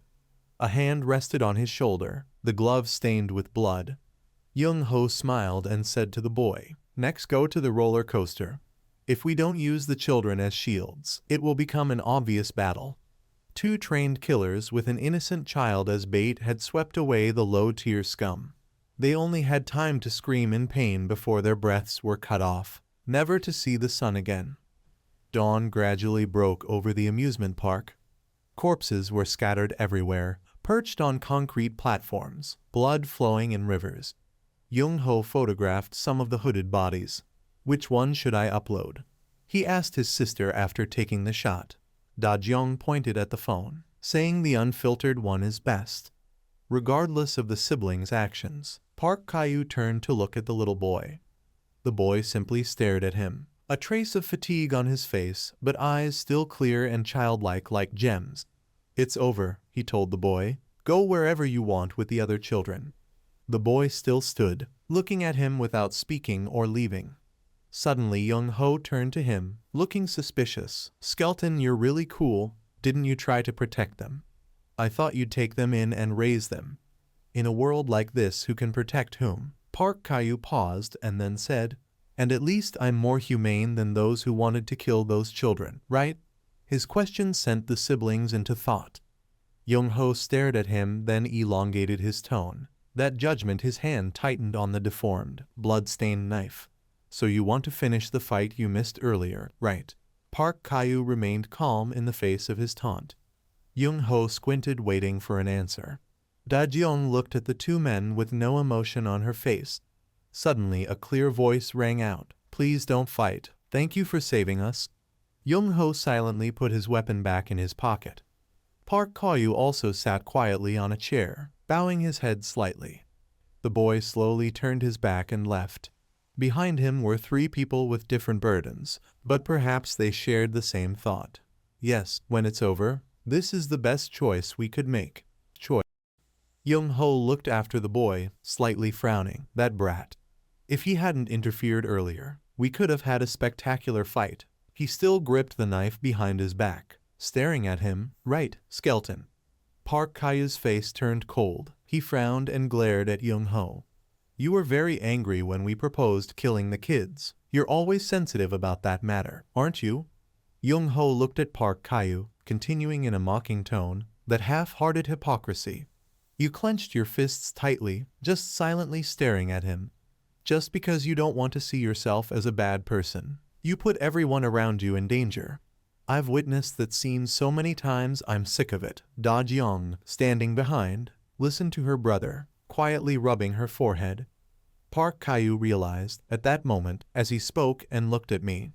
His eyes brushed over the wound on Da-jeong's forehead, and I clearly felt the resentment of the protector, not directly aimed at me, but at someone else. Pondering this, a thought flashed in his eyes. He recalled, was he referring to that body hanging on the tree? Even though dead, they still left him dangling there, so obviously the object of that resentment was. Thinking that, Park Kyu loudly denied, "I'm not a hypocrite. And even if I were, I have no reason to adapt to your way of handling things." Young-ho stood beside Da-jeong, silent as he heard these words from him. Park Kyu affirmed to himself, "That's right, I truly am not that kind of person." Images of the past appeared. He remembered his own story. The screams full of worry. "Senior, this is the professor's squad. We need rescue support. The leading professor has fallen into the fissure." Voices kept calling his name.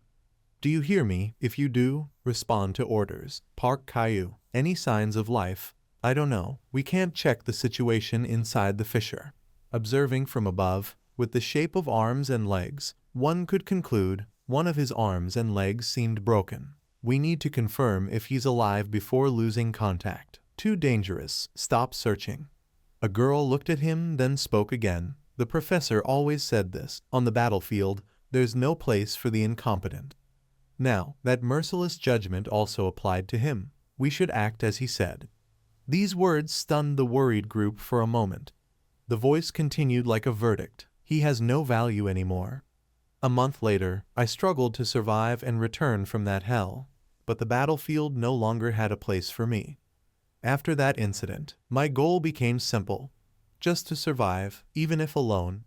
I was powerless, I couldn't change anything. It was time to accept that. Just take care of myself, accept that era has passed. Sometimes, small situations reminded me that I wasn't entirely powerless, but the cruel reality I had witnessed still never changed. Now Park Kyu was confident to declare loudly, "My own life is my only priority. I merely chose the safest path based on that." Jung-ho listened to his words, then fell silent for a while. The corner of his lips curved into a smile. Then the siblings laughed loudly together. Park Kyu felt helpless. "Can't you be serious and listen just once?" Jung-ho stopped laughing. "Sorry, I just really like your way of thinking. We're the same. Our safety is the most important thing, and anyone who threatens that has no right to live." Park Kyu stared intently at the two before him, feeling uneasy about this notion of camaraderie. When the protector killed intruders without hesitation, even enjoying the process and proving it, I too disposed of intruders mercilessly, but always carried a faint sense of pretense. The three stood in opposing factions, carrying their own emotions in different ways. But the fact that we were all killers who only cared about our own safety was an unpleasant truth. Jung-ho suddenly reached into his pocket, searching for something. "Here, take this. Remember the day the aquatic monster species appeared, when we were saved thanks to your post." Jung-ho held a small notebook in his hand as he spoke, his tone unusually serious. "Skeleton, you saved our lives. I want to thank you properly." He tore a page from the note and continued, "And I wanted to understand you better, so I kept sending messages, but you never replied, right?" Park Kyu recalled the messages Jung-ho had sent, inwardly thinking, it sounded more like a threat that if I didn't, I'd be killed. "You're not scared, are you?" Jung-ho asked while writing on the paper. "After everything at the hospital today, I feel like I owe you, so I'll repay it with this." He handed the finished paper to him. Park Kyu took it and asked, "What is this?" He looked at the paper in his hand, his eyes slightly trembling.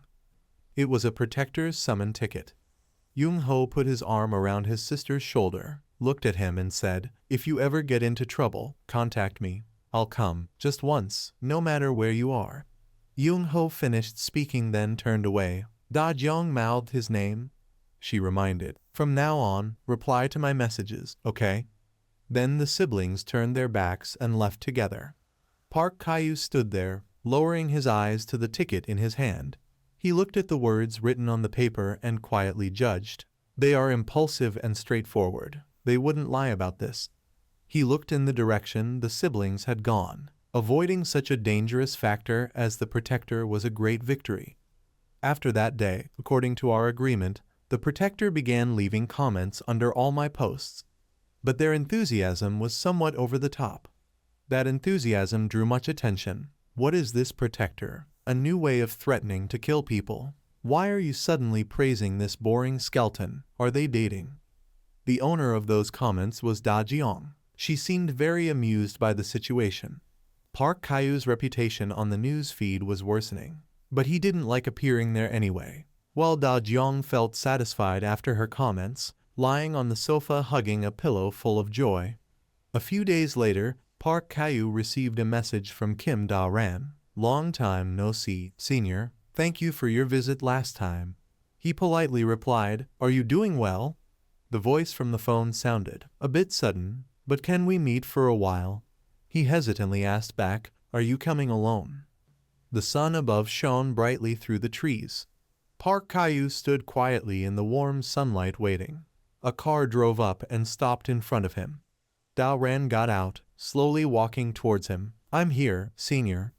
Park Kyu silently looked at her, inwardly thinking, last time she asked if my bunker had room. Did she really come to entrust her child to me? As he turned to go inside, he asked, "You came alone, right?" "Yes, I came alone," Da-ran added. "I wanted to see what kind of place you're living in." Hearing this, Park Kyu felt puzzled. What did she mean? A random house tour? If she came to leave the child, she would have brought him. Thinking that, but still naturally saying, "Since you're here, take a look around." Park Caillou gestured toward his place, introducing, "Welcome to Skelton's proud palace." Da Ran looked at his place before her, eyes wide in astonishment. Someone really lives here? Her question left Park Caillou speechless. Da Ran stepped inside, looking around, then commented, "It looks like you arranged this place to resemble a temporary storage room." She caught a smell and curiously asked, "And what's that smell? Is it the basement or what?" Without waiting for an answer, Da Ran kept questioning, "Why is there a toilet in the middle of the room?" Park Caillou didn't reply, instead impatiently asked back, "Did you come here to play the nagging mom role or what?" Da Ran froze slightly, softly saying, "This may be my last chance to nag you." She moved to the main point. The National Committee is splitting between the military faction and the parliamentary faction. It was discovered that the frontline army wasn't included in the Jeju migration plan. To resolve it, the military, in charge of frontline control, is marching to Jeju. Da Ran emphasized, "Soon, civil war will break out." Hearing this, Park Caillou was shocked. "Don't tell me." Without letting him finish, Da Ran cut in, "I will also join the rebels. Maybe I retired and became an old woman. But I can't just stand by and watch this injustice." He stayed silent, listening to her finish. These words reminded Park Caillou of himself in hardship. With broken leg and arm strapped tight, he still had to keep moving forward. Da Ran spoke as if reminding herself, "I used to be a member of the legendary hunter team, the Professor's Corps. When I first met you again, I thought, aren't you the only one who hasn't aged? But when I saw you under the sunlight earlier, I noticed you had aged a little." Da Ran was silent a moment, then spoke. "We may never meet again," her eyes showing lingering emotion. "Take care of yourself." In the small space, the two stood face to face, close. Her final words sounded like a farewell, and live well, senior. Live well, senior. The helicopter gradually descended onto the rooftop of a ruined skyscraper. It stopped in front of a girl who had been waiting. The pilot announced, "Miss Hunter, we have arrived in Seoul." As soon as he finished speaking, a hand reached out, blasting a surge of high-pressure heat that blew up the control panel right before the pilot's eyes. "You're a terrible pilot. I almost died from dizziness," Woo Min-hee complained while retracting her special arm. The girl wearing glasses, who had been waiting, smiled politely to welcome her. "You must be tired from the journey. We have arranged a room for you. Would you like to go there right away?" Min-hee gently smiled in response, "No need. Show me the report first. Senior Han Min told me there's someone I really want to meet." The person mentioned was Park Caillou, who appeared in the documents about the strategy to exterminate monsters in the Papong industrial zone. Gentle sunlight added golden hues to the leaves as a skeleton cry rang out. Sue, with her long hair tied neatly on both sides, slowly pushed her bicycle toward him. "You're here." Park Caillou waved back at the girl. "Long time no see." The girl spoke directly. "My mother told me to give this to you as a gift." He asked back, "A spear. Why give me this?" Sue explained, "Lately there have been more bombings in the north, so my mother thought it could help you." He accepted the gift. "Thank you. Before you go, take some snacks." In the distance, loud explosions echoed. Perhaps a few more bombs had been dropped. Park Caillou reminisced. It has been 2 years and 2 months since the nuclear bomb fell on Seoul. Just as Kim Da-ran predicted, Seoul has fallen into civil war. Inside Park Caillou's small house, a question rang out. "How is your mother? Has she been well lately?" he asked while preparing a plate of fruit. Sue proudly said, "Mother taught me to shoot. I learned fast, you know." Park Caillou thought to himself, "Indeed, education for children in the apocalypse." He reminded her, "You must be careful. You might provoke some factions in Seoul, but I know you'll handle everything well." The girl ate fruit while obediently responding to his warning. The faction holding military power was the National Committee, composed of former senior government officials and hunters. They were also known as the Parliamentary Faction, and had led chaotic South Korea in the early days of the apocalypse. But later, when people discovered that the key officials of this faction had planned to abandon Seoul and flee to Jeju Island with their close subordinates, the frontline military faction, the Corps, grew furious at this betrayal and aimed their weapons at Seoul. At first, it seemed the core had the upper hand, forming small groups, firing continuously at the enemy, infiltrating unexpectedly and catching victims off guard. As the corpses lay sprawled on the floor, Min-hee appeared leisurely. She walked forward with a smile on her lips.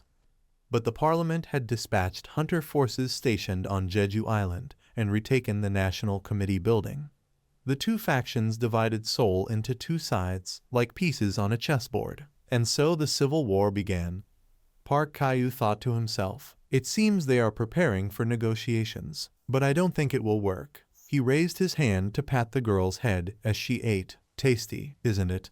Sue chewed and replied, "Yes, the fruit is so sweet." He carefully added, "If anything unusual happens near the base, report to me immediately. If that place is in danger, then we are not safe either." Sue chewed while pondering unusual things. Suddenly she raised one hand high and the other low. After finishing her gestures, she asked, "If I often see long white cylindrical tubes, does that count as unusual?" She added, "They're quite far from our home, in the empty land being developed into a new city. There are lots of them." These words stunned Park Kyu. He realized the influence of the rift was spreading. Park Kyu especially warned Sue, "Tell your mother not to attack those tubes." The girl worriedly asked, "Are they dangerous?" His face grew serious. "Yes, extremely dangerous. Hunters like me, especially those with tradition, only like to fight with their skills and strategic minds. Never, ever, face an overwhelming number of enemies alone. The only important thing is the strength of the group, no matter how deep we are in civil war." Park Kyu went to the Korean National Crisis Recovery Committee thinking, if the hunters of the National Committee understand how dangerous the current situation is, they will agree to help. When he tried to go inside, he was stopped. "Without permission you cannot enter." Park Kyu took out a card and held it up to them. "I am a retired hunter. I discovered a nest with many monster chambers and came here to report it." The two guards looked at each other after hearing his words. After being granted entry, Park Kyu walked inside, muttering to himself, "If I could, I wouldn't want to ask for help. But this time there's no other way." An official in the committee asked, "Why did you come here?"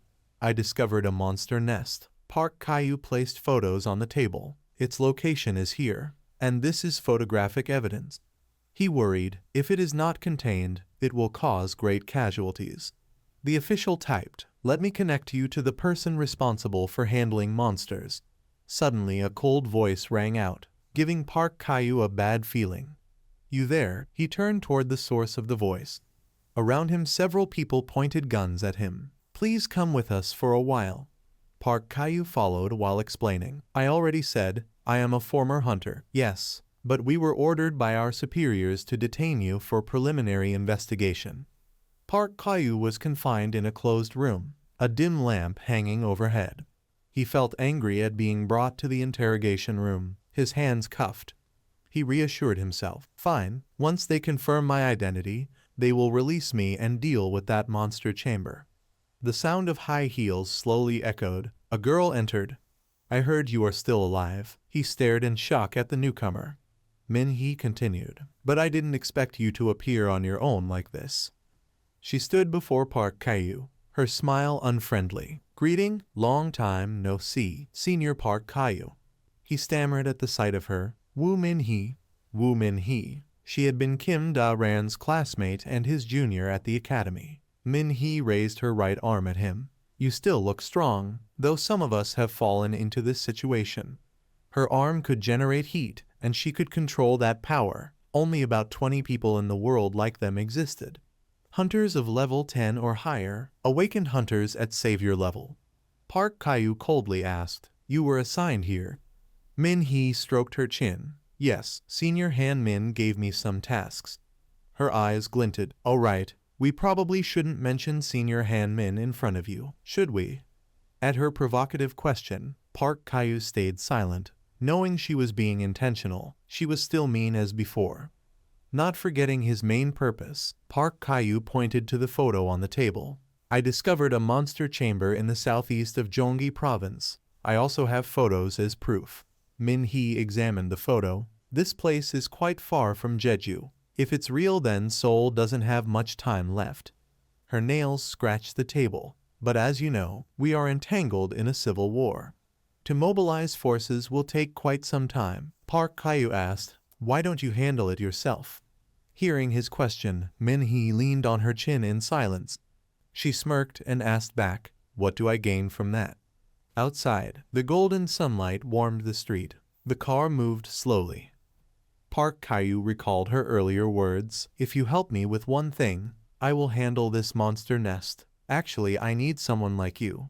She smiled, when I am ready I'll contact you. Park Kyu wondered, is she trying to turn me into a mercenary like Kim Da-ran? Suddenly he saw a strange light. He stopped the car to observe, realizing that light often appeared right before a monster was summoned inside a chamber. Park Kyu quietly approached, hiding behind a rock to observe. He saw trees and land transformed, signs of long-term contamination. Park Kyu concluded, all these signs indicate an abnormal phenomenon. His steps continued forward. It was the moment a monster was summoned. He held his weapon and slowly entered. If it's a small species, I can handle it alone. Except in one case, before him stood a giant insect. It had many limbs like other insects but unclear form. His eyes widened in concern, the warrior type. Back home, Park Kyu sat before his laptop, thinking. Why did it have to be summoned? He held his forehead in frustration. The warrior type, a melee monster that could massacre everything within reach of its two front limbs, like death itself. If I only wield 2 axes to fight it, no matter how strong I am, it's just suicide. I need specialized hunter equipment, but the only place I can get it. Park Kyu looked at the phone in his hand, brows furrowed, is the National Committee, where hunters are dispatched with the army. But now the one in power there is not Kim Da-ran but Woo Min-hee. I don't want to get involved with her anymore. But if not, the only other choice is, as he ruffled his hair an alert sounded. He thoughtfully glanced at the notification. At that moment, the solution came to him from someone unexpected. His laptop screen displayed a new message.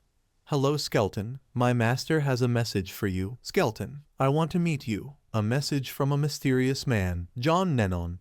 Seeing this name, Park Kyu's eyes widened in shock. A ghost from the past, someone he thought had died long ago. John Nenon, a character who was once active in the early days of Viva, when the apocalypse had just broken out, and he was once a certified hunter at that time. John Nenon became famous with the public thanks to posting much quality information along with active community engagement.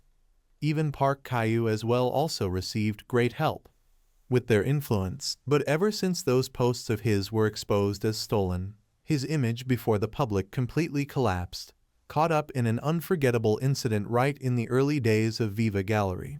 The final result was, he collapsed violently.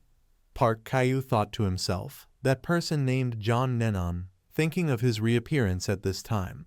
He looked at the tempting message that had been sent to him and fell into deep thought.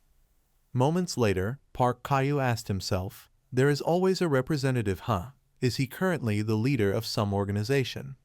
In the past, he once met Sang Hayu. In real life, he was much more superficial than online. Surprisingly, Park Kyu once thought he would have the ability to gather outstanding manpower. Sang Hayu had the ability to mobilize a large human force and then use them to show off his own abilities.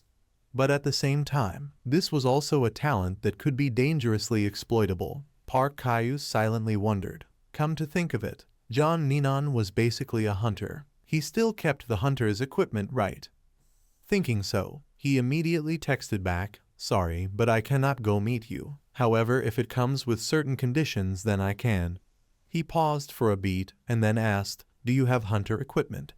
The other side quickly replied. Park Kyu also waited intently. The man sent a picture containing countless models of guns and then asked, which model? As soon as he saw it, his eyes lit up unconsciously. In the end, he concluded, come to the address I send within the next 2 days. The meeting has been set. The address was sent by John Nenon's subordinate. The scene shifted to another place, in a poor neighborhood in the north of Seoul. John Nenon lived in a place like this, huh? Park Caillou calmly walked past a crowd of people with unfriendly eyes. After going further, he whispered, "But..." Park Caillou glanced back at those staring at him from behind. "I can feel it. Someone is watching amid the noise." Right at that moment, Secretary Kim spoke up calling, "Mr. Skelton." As soon as he finished, he introduced himself. "I am the one who contacted you on behalf of John Ninon. He is waiting for you at an old-looking tall building." Secretary Kim and Park Caillou entered one after the other. Before getting to the place, they still had to unlock another door. After entering, Secretary Kim spoke up. "John Ninon is in the basement of this building." Having said that, he shone a flashlight and led Park Caillou down. He looked at the endless staircase and silently sighed. Such a long way down. Why is there such a vast space beneath a mansion? Thinking so, Park Caillou then asked, "You said you served John Ninon. Exactly what is the relationship between you two?" Secretary Kim immediately replied, "You can call me a follower." He was unlocking a cabinet as he said, "We're almost there. From now on, please wear this." Seeing this, Park Caillou felt uneasy. "Wait a minute, isn't this radiation protective gear?" Secretary Kim calmly recounted, "Once there was an accident when we tried to introduce nuclear batteries as a semi-permanent energy source. A nuclear battery capable of generating power equivalent to a small-scale power plant. During operation, an accident happened, radiation leaked." Hearing this, he thought, equivalent to a small-scale power plant, huh? In this apocalyptic world, no one needs that much power. Just what the hell is going on here? Moments later, finally Sang Haiyu's voice rang out. "Skelton, long time no see, or should I call you the legendary hunter, the professor, right? The first time I saw you was on the Chorwan battlefield. Before that, I was just a rookie at training camp. I could only watch you from afar. But that sight truly was unforgettable. When I met you again, I completely did not recognize you." At this, Sang Haiyu's eyes suddenly widened. "No, who would have known?" The image of you trampling on zombie corpses flashed again in his mind. Immediately after, Sang Haiyu continued that those two were the same person. "After so long, I still remember you as the legendary professor who became my idol." Standing before his fervor, Park Caillou remained silent, not saying a word. Sang Haiyu paused for a moment and then continued, "Skelton, at the moment the world turned its back on me, and those on Viva Gallery led the charge in stoning me. Only you did not. I have waited for the day to take revenge on those fools for a long time." Park Caillou was stunned hearing him curse, "Those pig-like fools. That is why I want to show you this first." Sang Haiyu said as he pressed a button. Immediately countless screens powered on. He silently realized, a multi-monitor surveillance system, huh? This thing is a civilian surveillance system, huh? Sang Haiyu seemed extremely pleased with this creation of his. Seeing this, Park Caillou could not help but shout, "What the hell are you doing, John Ninon?" After some switching around, finally the website screen appeared. He excitedly spoke, "This is it. A new community has been established." Facing Sang Haiyu's intensity, Park Caillou was stunned and muttered something incomprehensible. Then, full of fervor, he said, "That's right. It is called FailNet, a new community site in the apocalyptic setting. I can do whatever I want on it. Famous posts, I decide. Permanent bans, I decide. I can even change the font for nicknames." Hearing this, Park Caillou began to feel something was off. At this moment Secretary Kim spoke. "FailNet operates thanks to hacking into a foreign website, no longer in use. Thanks to this, unlike Viva Gallery, everyone can access the site without satellites. However, maintaining the servers consumes a lot of power. John Ninon injured himself while trying to channel nuclear energy into the test, but even with his body still in pain, he still tried his best to run and complete FailNet. John Ninon is a true hero." Hearing this, he was completely bewildered. Moments later, Sang Haiyu spoke again. "Mr. Skelton, in this apocalyptic world, do you know how much power and influence an online community has? The current user base of FailNet is at least 10,000, and recently I just hacked into Viva Gallery's entryway. Do you know what that means? It means we can run attack comments on Viva Apocalypse." Hearing this, Park Caillou felt pathetic for having expected something more impressive would happen. Anyway, Sang Hayu truly possessed a demonic talent, in this post-apocalyptic context, to build such a force, to gather those sharing the same ideals. Suddenly, Secretary Kim panicked, calling his name. John Nennon. Sang Hayu calmly reassured him he was fine. Park Caillou thought, sacrificing oneself to achieve a goal is not something everyone can do. Now Sang Hayu's life was hanging by a thread, but pursuing a goal to the end like this, perhaps was also a way to forget pain and reality. He pondered for a long while before speaking. Honestly, very impressive. Park Caillou suddenly paused, then in a low voice called John Nennon. He seriously continued, I have an important question to say. Sang Hayu curiously turned to look at him. At the same time Park Caillou also spoke. Suppose I join Failnet, then can I use such a shiny nickname? Hearing this, he was dumbfounded for a long moment. Seeing Sang Hayu not respond, he pointed at the screen as a signal.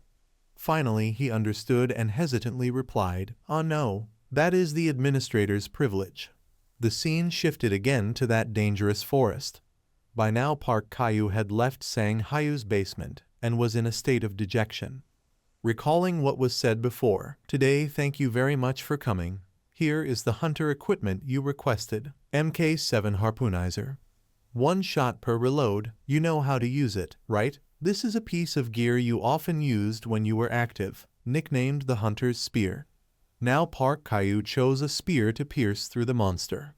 Standing before him now was a giant creature, looking extremely dangerous. But Park Caillou not only was unafraid, but calmly told himself, time to hunt. The scene shifts. Voices suddenly resounded. I already heard Kyung Min say it, since returning from the rift. This is the 3rd time you tried awakening.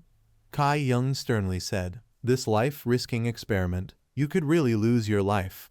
Park Caillou, hearing that, just sat in silence without answering a word. After a long while, he finally spoke. On the contrary, I want to ask you a question, teacher. Memories suddenly surged back. At that time his hands were covered in wounds.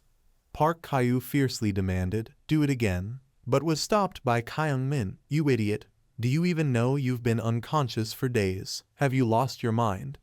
Back to reality, Park Caillou calmly analyzed, but others risked their lives once, while I did it 3 times. He earnestly asked, but why is it still not working? Yet even so, I feel fulfilled. Only when I realized that no matter how hard I tried, it would still fail, could I accept and give up. Park Caillou then recalled the memories from when he was still on the battlefield. Then he gloomily said, now I don't even have the power of a hunter anymore, let alone the face to return to the battlefield. Just as he hesitantly said, teacher, you should give up too. Kai Young helplessly called his name, Park Caillou. I believe there will be a way, I will find it no matter what. Afraid that Park Caillou wouldn't believe, Kai Young firmly swore, I promise. No matter what happens later, never think about ending your life again. But the memories quickly ended after Min Hee spoke up. How did you know that? Whether yes or no, it already happened.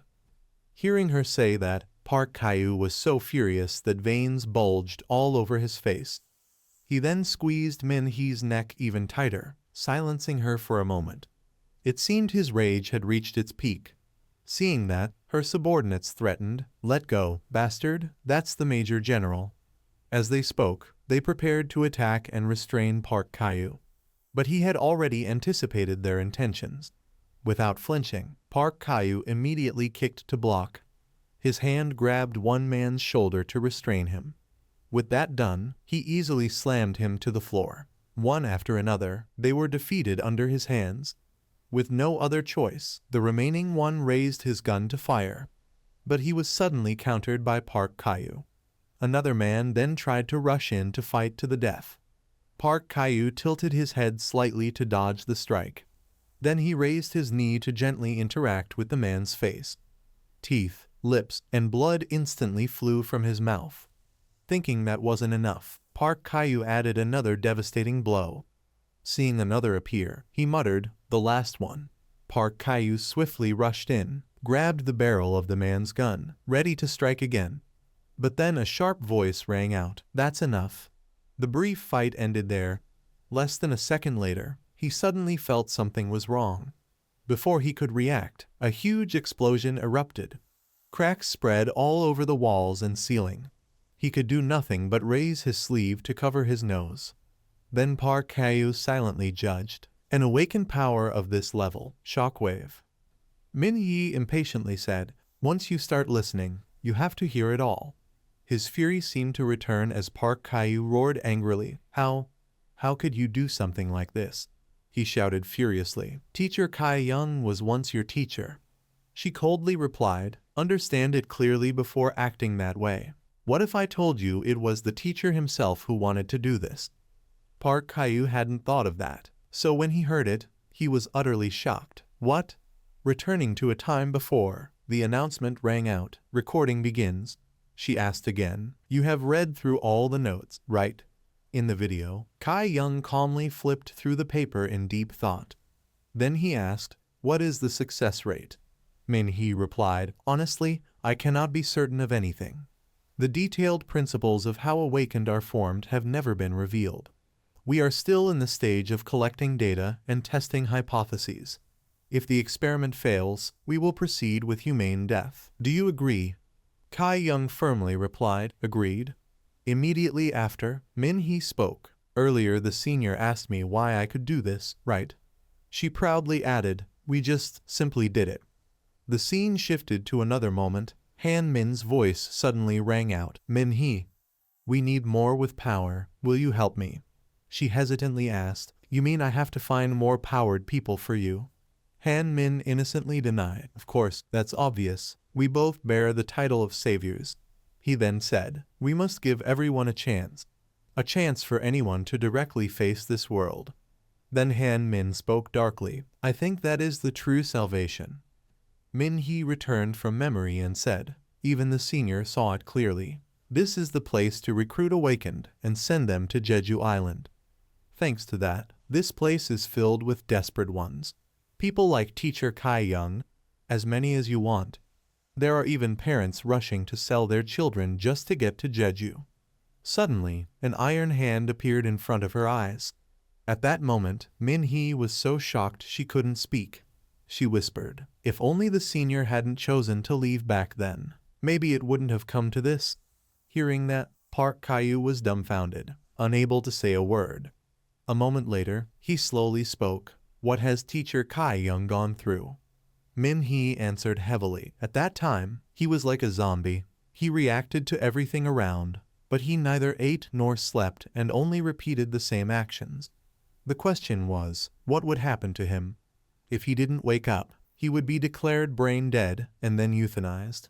I didn't want to leave him in such a drifting state. Kai Young's hands still tirelessly moved across the page. Suddenly a voice rang out. "Kyu, look. What do you think? A tactical weapon I designed myself. Attach a thermal spray canister to the axe, doubling its damage." Park Kyu bluntly remarked, "That sounds ridiculous, teacher." Kai Young bitterly replied, "Forget it. When I graduated, my instructor revealed training secrets instead of giving me a gift."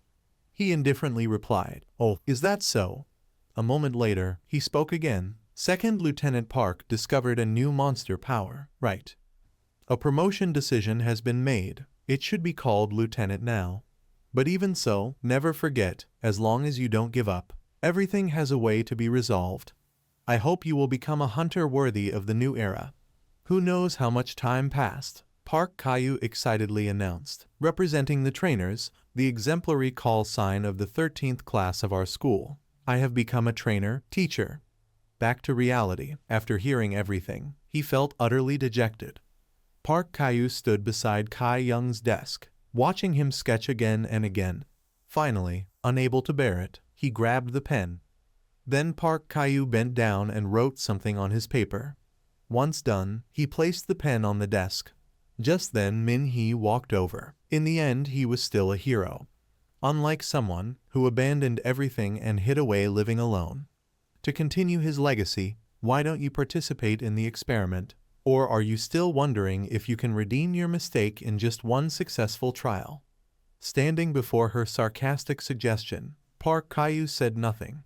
Moments later, he turned his back and left, with the bluntest reply possible, "You go do it if you want." Min-hee was stunned for a moment and then asked again, "Are you kidding me?" Park Caillou calmly replied, "I said if you like it then go do it yourself. No matter how much I want power, it's not going to be this way." Before turning away, he left one last sentence, "Not a chance I'll follow your will." Min-hee didn't understand, so she wondered afterwards, is it because of that guy's inferiority complex again? Park Caillou silently turned to look at her, then indifferently replied, "Think whatever you want." The scene shifted to another place. The sky was gloomy and gray, then rain poured down in torrents. The sound of hurried footsteps suddenly echoed in the air. Young-ho hastily asked, "Where are they now?" She immediately replied, "Not yet at the turn, run back another 50 meters. Da-jong paused for a beat, then suddenly shouted a warning, "Appa, ahead." In front of Young-ho at that moment was a follower of the Wan Liu Gui Zong cult. He didn't flinch at all but went straight ahead with a knife in his hand. Young-ho made one basic move, causing the man to not even have time to utter a sound before being sent to hell. Next, Da-jong suddenly spoke, "Move the body away. Then go straight into the building ahead to hide." Inside the building it was still pitch dark, the atmosphere extremely eerie. Young-ho dragged the body of the cult follower to hide with him. Footsteps rang out again, but not hurried, instead slow and deliberate. Yet because of their large numbers, the sound was still loud. Young-ho silently watched them slowly move into the building. He frowned tensely, his mind full of calculations. Suddenly his eyes flashed. It seemed the cult followers had sensed something. Not just one, but all of them. Their eyes shone brightly. Young-ho witnessed that scene and couldn't stop being tense. Lately on the internet, rumors had been spreading chaotically. One netizen asked, "Has anyone seen people dressed like that?" Others jumped in to reply, "What the heck, is this some cosplay trend lately? They're fanatics from China." Called the Wan Liu Gui Zong cult, you know it or not. The Wan Liu Gui Zong cult, a heretical sect that worshipped monsters as messengers of the gods. Because of their brutality, they killed people without hesitation. The cult had massacred believers cruelly. Even when still in China, they had already caused many conflicts. At that time, several hunters' vehicles were on the move. Suddenly, a cult follower jumped out to block the way. He strapped bombs around his body, then pressed the detonation button. A huge explosion immediately occurred, causing nearby vehicles to suffer casualties. Other hunters grieved deeply for their unlucky colleagues. Countless hunters had died, just because of their suicide bombings. Park Caillou thought to himself, "I thought they were wiped out back in China." Then suddenly a notification from Defender popped up. The message read, "Emergency situation, can you lend a hand?" He replied, "Whether to meet or not is for me to decide." Da-jiang then said, "This is different. With just the two of us, we can't handle it." Park Caillou curiously asked, "What exactly is going on?" She gloomily continued, "Do I even need to say?" Just now a group of people came to the park below the apartment. They're clearly no ordinary bunch. They're the Wan Liu Gui Zong cultists. It's been all over the internet these days. At that time, Da-jiang had told her brother, "Appa, these people," and he immediately said, "Let me go check it out." That day it was pouring heavily with rain. Young-ho ruthlessly killed one cult follower. The man immediately fell after taking a strike from Young-ho. Da-jiang explained that she thought only a few had appeared, so her brother went down to deal with it. Then, she screamed in panic, "Appa, watch out." Turns out there was an entire squad nearby. They were all cult followers. One by one they stood there, silently watching Young-ho deal with their comrade. The rain grew heavier and heavier, and their numbers increased more and more. Da-jiang was terrified, compared to the ones that had fled earlier. This number was suddenly overwhelming. Even her brother couldn't deal with them all, so he had to retreat. Her brother then said, "This isn't over yet, there's also an awakened one." Park Caillou fell silent for a long time upon hearing that. Then he asked, "What level?" "Level 3. Young-ho replied, "If it was that, would I even mention it?" he firmly stated, at least level 5. Here it's just the two of us, we're no match for those fanatics. We should probably avoid confronting them. Over there, the blood of a cult follower flowed in streams mixed with the rain. Others had already been captured by the police. The fact was, in China awakened ones had been discovered, often appearing with this cult. Their eyes shone bright in the night, creating an eerie sight. But if it were only level 3, it would be understandable. Up to level 5 though. Park Caillou thought, if those high-level awakened fanatics joined forces to seize his territory, then fighting them alone would be extremely dangerous. If only some hunter was willing to help. But who else is there? One was dead, that was Manager Sang Hoon. One had fled, that was Commissioner Da Ren. The last one was more dangerous than the enemy itself. Why do I always end up in such tangled relationships? Suddenly, Park Caillou thought of something. No, there's still someone. His eyes stared pensively ahead as if recalling something. Moments later, Park Caillou muttered, when facing humanity, the strongest supporter. He looked again at Da Jiang's previous message and pondered for a long time. Finally, Park Caillou replied, I'll come. You two just bring survival supplies and wait in front of the house. On his side, he calmly secured his weapon to his belt for defense. Once ready, Park Caillou got into his car and headed to the defender's home. Soon he arrived, calmly stepped out and looked around. In front of him now were Da Jiang and Yung Ho waiting silently.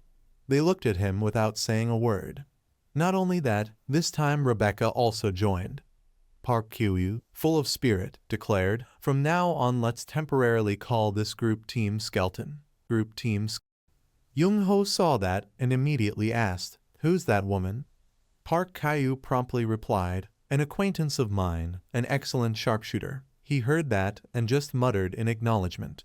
Soon after, the area map was spread out. The four of them gathered together to study it.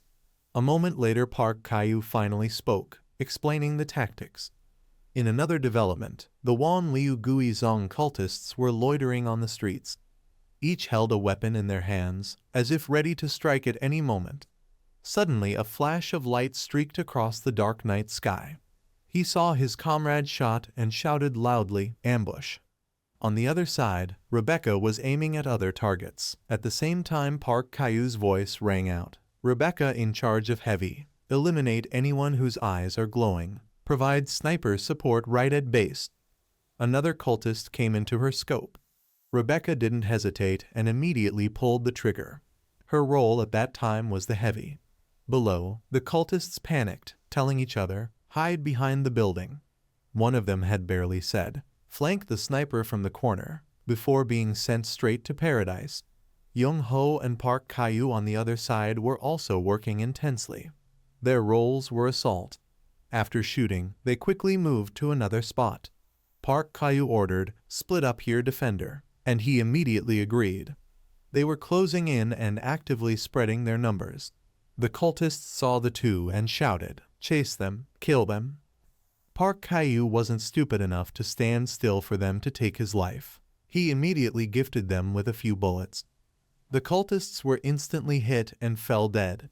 Seeing that, one of them furiously cursed, these lunatics, flank them. But before finishing his words he was shoved down by another who snatched his gun. A barrage of bullets was fired but none hit Park Caillou. Afterward he just clicked his tongue in disappointment.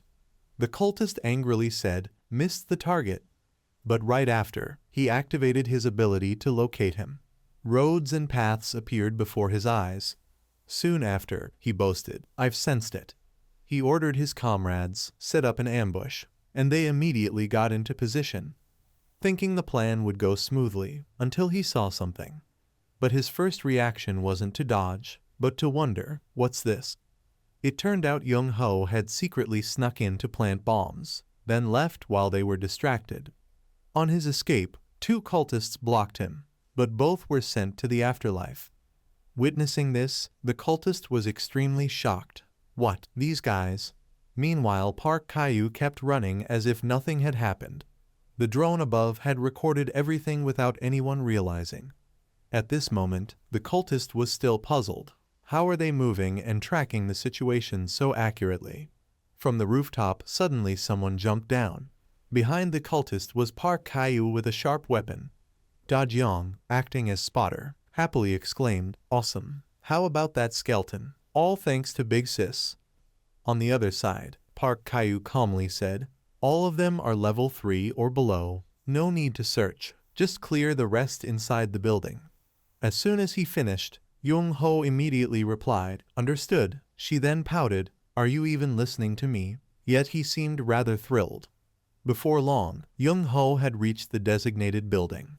He decisively kicked the cultist guarding the door. At that moment another one appeared, taking him by surprise. Watching his actions, Yung Ho grew confused. What the hell is this? Suddenly Park Caillou's earlier words echoed. What you must watch out for are level 4 awakened ones. They stand between level 3 and 5, so they can use shockwaves. Yung Ho couldn't hold back and cut in. Wait. With disbelief on his face he asked, "You want me to lure them?" Me. Back to reality. Yung Ho was charging at him like lightning. The awakened one immediately used shockwaves to stop him. Yung Ho looked somewhat surprised, but quickly calmed down and unzipped his jacket. By then his jacket was ablaze with flames. He charged straight at the awakened one and slammed the burning jacket over his head. Then Yung Ho casually drew his knife. With one basic strike, the cultist couldn't react in time. But just as the blade neared his throat, an invisible force blocked it. At that moment Park Caillou's voice rang out again. "Without shockwaves they're no different from level 3, nothing hard to deal with. But the question is, what if you count them?" When the memory ended, that was also when the cultist counterattacked. Yung Ho looked up and met his soulless eyes. But he no longer hesitated or feared, even swiftly countering. Yung Ho steadied himself and muttered, "Then just take the hit." Gritting his teeth he could endure, then struck back. And just as he thought, the cultist took the blow. Seeing him fall, Yung Ho let out an exclamation. Yung Ho murmured in surprise, "It really worked." Right then, the glass behind him suddenly shattered. Yung Ho stared back with sharp eyes. A sudden flash appeared in the dark night. Then other flashes followed one after another. Da Jiang saw this and began to feel uneasy. By then, for some reason the drones had all been destroyed. Below, a figure stood tall in the yard without fear. He even slowly advanced closer. Next Da Jiang anxiously relayed, Hey skeleton, all the drones are down," he quietly reasoned. Blackout, also known as power outage. The ability of those awakened is to sense electronic signals. Meanwhile, strange noises suddenly rang out. One cultist spoke, the sex protector, the guardian. Yung Ho saw and said, "They're all kneeling." With that he turned to look at Park Caillou, who remained unshaken. His earlier instructions echoed again. Most importantly, once a level 5 awakened or higher appears, everyone must fall back. Stop sniping. No one is allowed to interfere. Only then did Park Caillou slowly step forward. His hand still gripped his gun in case of mishaps. He had already declared firmly, "Let me personally handle him." Park Caillou spoke up. "No one is allowed to interfere. Let me personally handle him." Yung Ho, annoyed, stopped him. "I'll sacrifice myself alone. I hate hearing words like that the most, you know." He cut him off and coldly asked back, "Who said sacrifice?" Then he continued, "It's only about prioritizing the safest way." At this moment, the Wan Liu Gui Zong cultist appeared. Light radiated from his body, dazzlingly bright. The surrounding people panicked instantly. Even Yung Ho couldn't help but grimace. He wondered, "Can you really do it, skeleton?" On the other side, Park Caillou calmly gripped the gun in his hand. The awakened before him used power like a monster, intensity and type limited depending on level. He aimed the gun at him, preparing to fire. He bluntly shot 3 rounds straight at him. The bullets flew close, but he still calmly raised his hand. The cultist waved his hand, revealing power from it. He swung his hand to block the bullets in front of him. Those bullets struck the barrier and were immediately bounced back toward Park Caillou. Yung Ho, seeing that, clenched his teeth tensely. Hong Da Jiang was horrified and speechless. Rebecca lowered her gun and quickly shouted his name, "Skeleton." Park Caillou, shocked by that move, widened his eyes.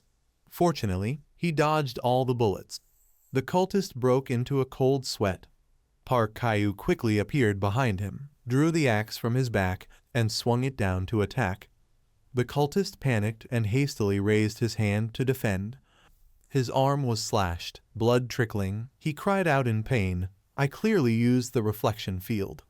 Park Kyu stepped back to maintain distance. His left hand struck, but hardly affected. He confidently said, intimidation. His eyes grew cold as he spoke. The bullets earlier were just a disguise.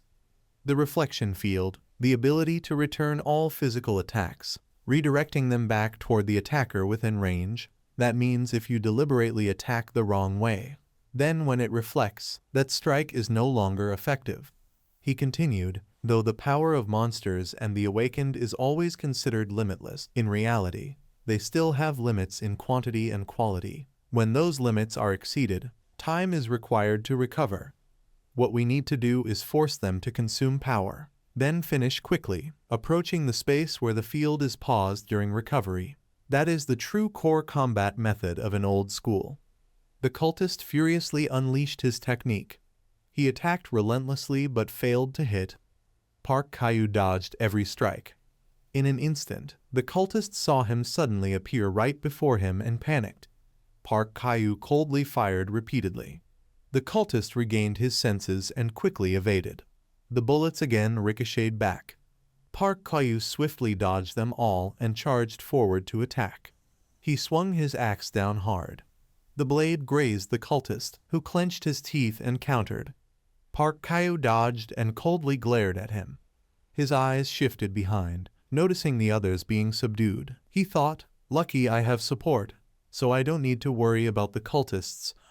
Over there, Young-ho was coldly defeating them, Rebecca sniping from afar in support. Park Kyu again fired at the cultist. Struggling, the cultist thought, cursed technique, I can't win, I must restrict the field. His vision blurred as he saw the bullet approaching. He hastily raised a barrier, thinking, no, this time he's firing for real. At close range, the bullet ricocheted back at Park Kyu. The cultist screamed in his mind, die. He followed the bullet's rebound toward Park Kyu.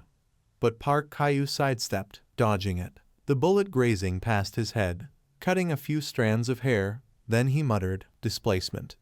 Another extreme facet of intimidation, only a hair's breadth apart. Even if studied, it couldn't always be applied effectively. The cultist, seeing Park Kyu swinging the axe, clenched his teeth and thought, this bastard, is he even human? If he only uses such forceful strikes, the field is bound to leak, without time to recover. Yet he still rushes at me so ferociously. Park Kyu leaped high, flipping over his head, then swung the axe straight down. The cultist turned in panic, raising his hand to counter, thinking, like a demon. The moon hung high above, illuminating the scene. The cultist was struck and staggered down. Seeing Park Kyu's determined face, he thought in horror, he's exhausting himself from blood loss already. No matter how abundant the field, it must deplete. Still, the ability to reflect strikes remained, no need to target his vital spots. Park Kyu lunged at him again. Just fire away, wait until the field begins to recharge, then his end will come. Park Kyu kept firing. The cultist tried to raise his hand to block, but still got hit. He turned, glaring at Park Kyu charging at him, smugly thinking, this is it. He gnashed his teeth, preparing to counter. Suddenly, he noticed the axe was gone from Park Kyu's hand. He cursed in his mind, damn dog, where's his weapon? The axe had been thrown high into the air. It fell straight down toward his head. The cultist stared at it in shock. He braced his legs, shaking the ground, then raised his hand, expanding his field to block. His eyes narrowed, teeth grinding. Park Kyu raised his hand to catch the falling axe, coldly chopping down as he said, then use your field against me if you dare. His face darkened, eyes full of killing intent staring at him. The axe blade slashed past him. In that split second, Park Kyu recalled Kai Young's words, Park Kyu, people like you in this world, only 100 are enough. The cultist was struck and collapsed. Park Kyu firmly thought, old school will never be left behind again. In Park Kayu's mind echoed the words, Park Kayu, people like you in this world, only 100 are enough. There will no longer be a time when old school is left behind. The Wan Liu Guizong cultist struck down collapsed on the ground. He coldly watched the man lying there. The cultists behind, seeing this, were astonished. Then they panicked and scattered in chaos. Young Ho curiously asked, not going to deal with them, and Park Kayu replied, their leader is dead. They're in a state of confusion. There's no need to lift a hand. He asked further, oh right, have you watched and learned yet? Hearing that, Young Ho confusedly asked back, learn what? Park Kayu lowered the axe in his hand and tucked the gun behind his back, then pointed at the one lying on the ground. Young Ho followed his gesture and replied, that, and Park Kayu continued, watch closely and learn, so you'll have something to use later. Young Ho sighed in response, got it, just have to try to apply it. By then, everyone else had already left, leaving a quiet space in the night. Young Ho coldly looked at those lying on the ground, then glanced at Park Kayu's back. He spoke, breaking the silence, this one isn't a protector. His mastery of power is too low. Maybe he just claimed or impersonated. Each sect may have slight differences in hierarchy, but not just anyone can climb to the position of protector. Sending a mediocre one here shows this area isn't their concern. There will be no reinforcements. After explaining, Park Kayu said to Young Ho, clean up the scene, then let's head out. Young Ho, still in a dazed thought, I really fought someone like that. He recalled yesterday, thinking, if my judgment had been off a bit, I could have really died. He sighed, those old school veterans all have the same temperament. Before he finished, he noticed the open door nearby. Young Ho curiously approached the room, then turned back to pull Park Kayu along. Park Kayu followed expressionless, saying nothing. Suddenly something made him stop in surprise. Moments later, a car drove up to them. From it stepped down a cold young woman, Min-hee. Approaching Park Kayu, she spoke, that day you turned away as if we'd never meet again. Hearing the familiar voice, he turned toward her. Yet now you've come looking for me, she said as she advanced toward Park Kayu and Young Ho with elegance. Who's that beside you? She asked, and he introduced, a junior needing my help with some things. Seeing Young Ho somewhat timid, he thought, scared already? No, terrified. It's his first time seeing a level 10 awakened.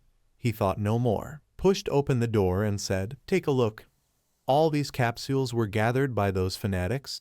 He pointed at the capsules and continued, there are still a few more storages like this. We also have some baseless evidence that they gather capsules to expand erosion zones. The number of capsules appearing in the city keeps increasing, all because of the fanatics.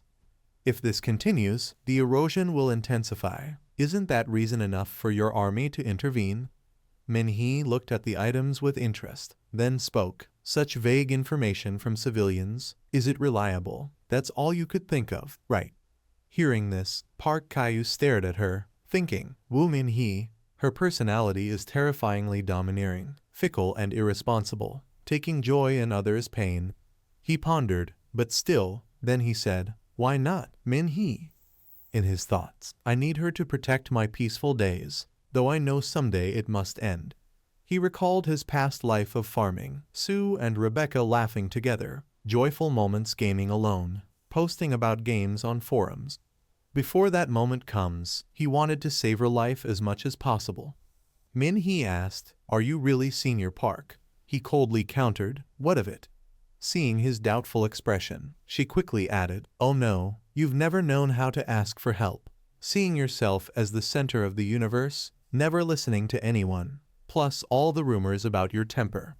Hearing her harsh assessment, he hesitated to refute. It's not that bad, right? But in his mind he wondered, really that bad? Why has no one ever criticized me like this except Woo Min-hee? She continued, honestly we're short on manpower, need to investigate the secrets behind the fanatics, but lacking both intelligence and combat agents. Park Kayu cut in, there's a force backing them. She replied, because Seoul's resettlement is so rapid, I suspect someone might be supporting them. Min-hee stepped closer, so, Senior, then handed him a note, let's cooperate. You can call me directly. Here's my ID number. Even if you wipe out the fanatics, it's only temporary. Erosion keeps spreading. You'll need me, I'll use you, and I'll also be ready to be used. Park Caillou accepted the note and stared blankly at it. She asked, "You've already passed the leisurely stockpiling stage, haven't you?" The corner of her lips curled into a smile. Seeing his silence, she added, "I'll clear these capsules. Consider it an advance payment." Suddenly, she felt sharp pain in her head. Sounds around her dulled. A joint slowly reconnected, then with a crack locked into place, aligning straight. They linked together in a line, then toppled to the ground.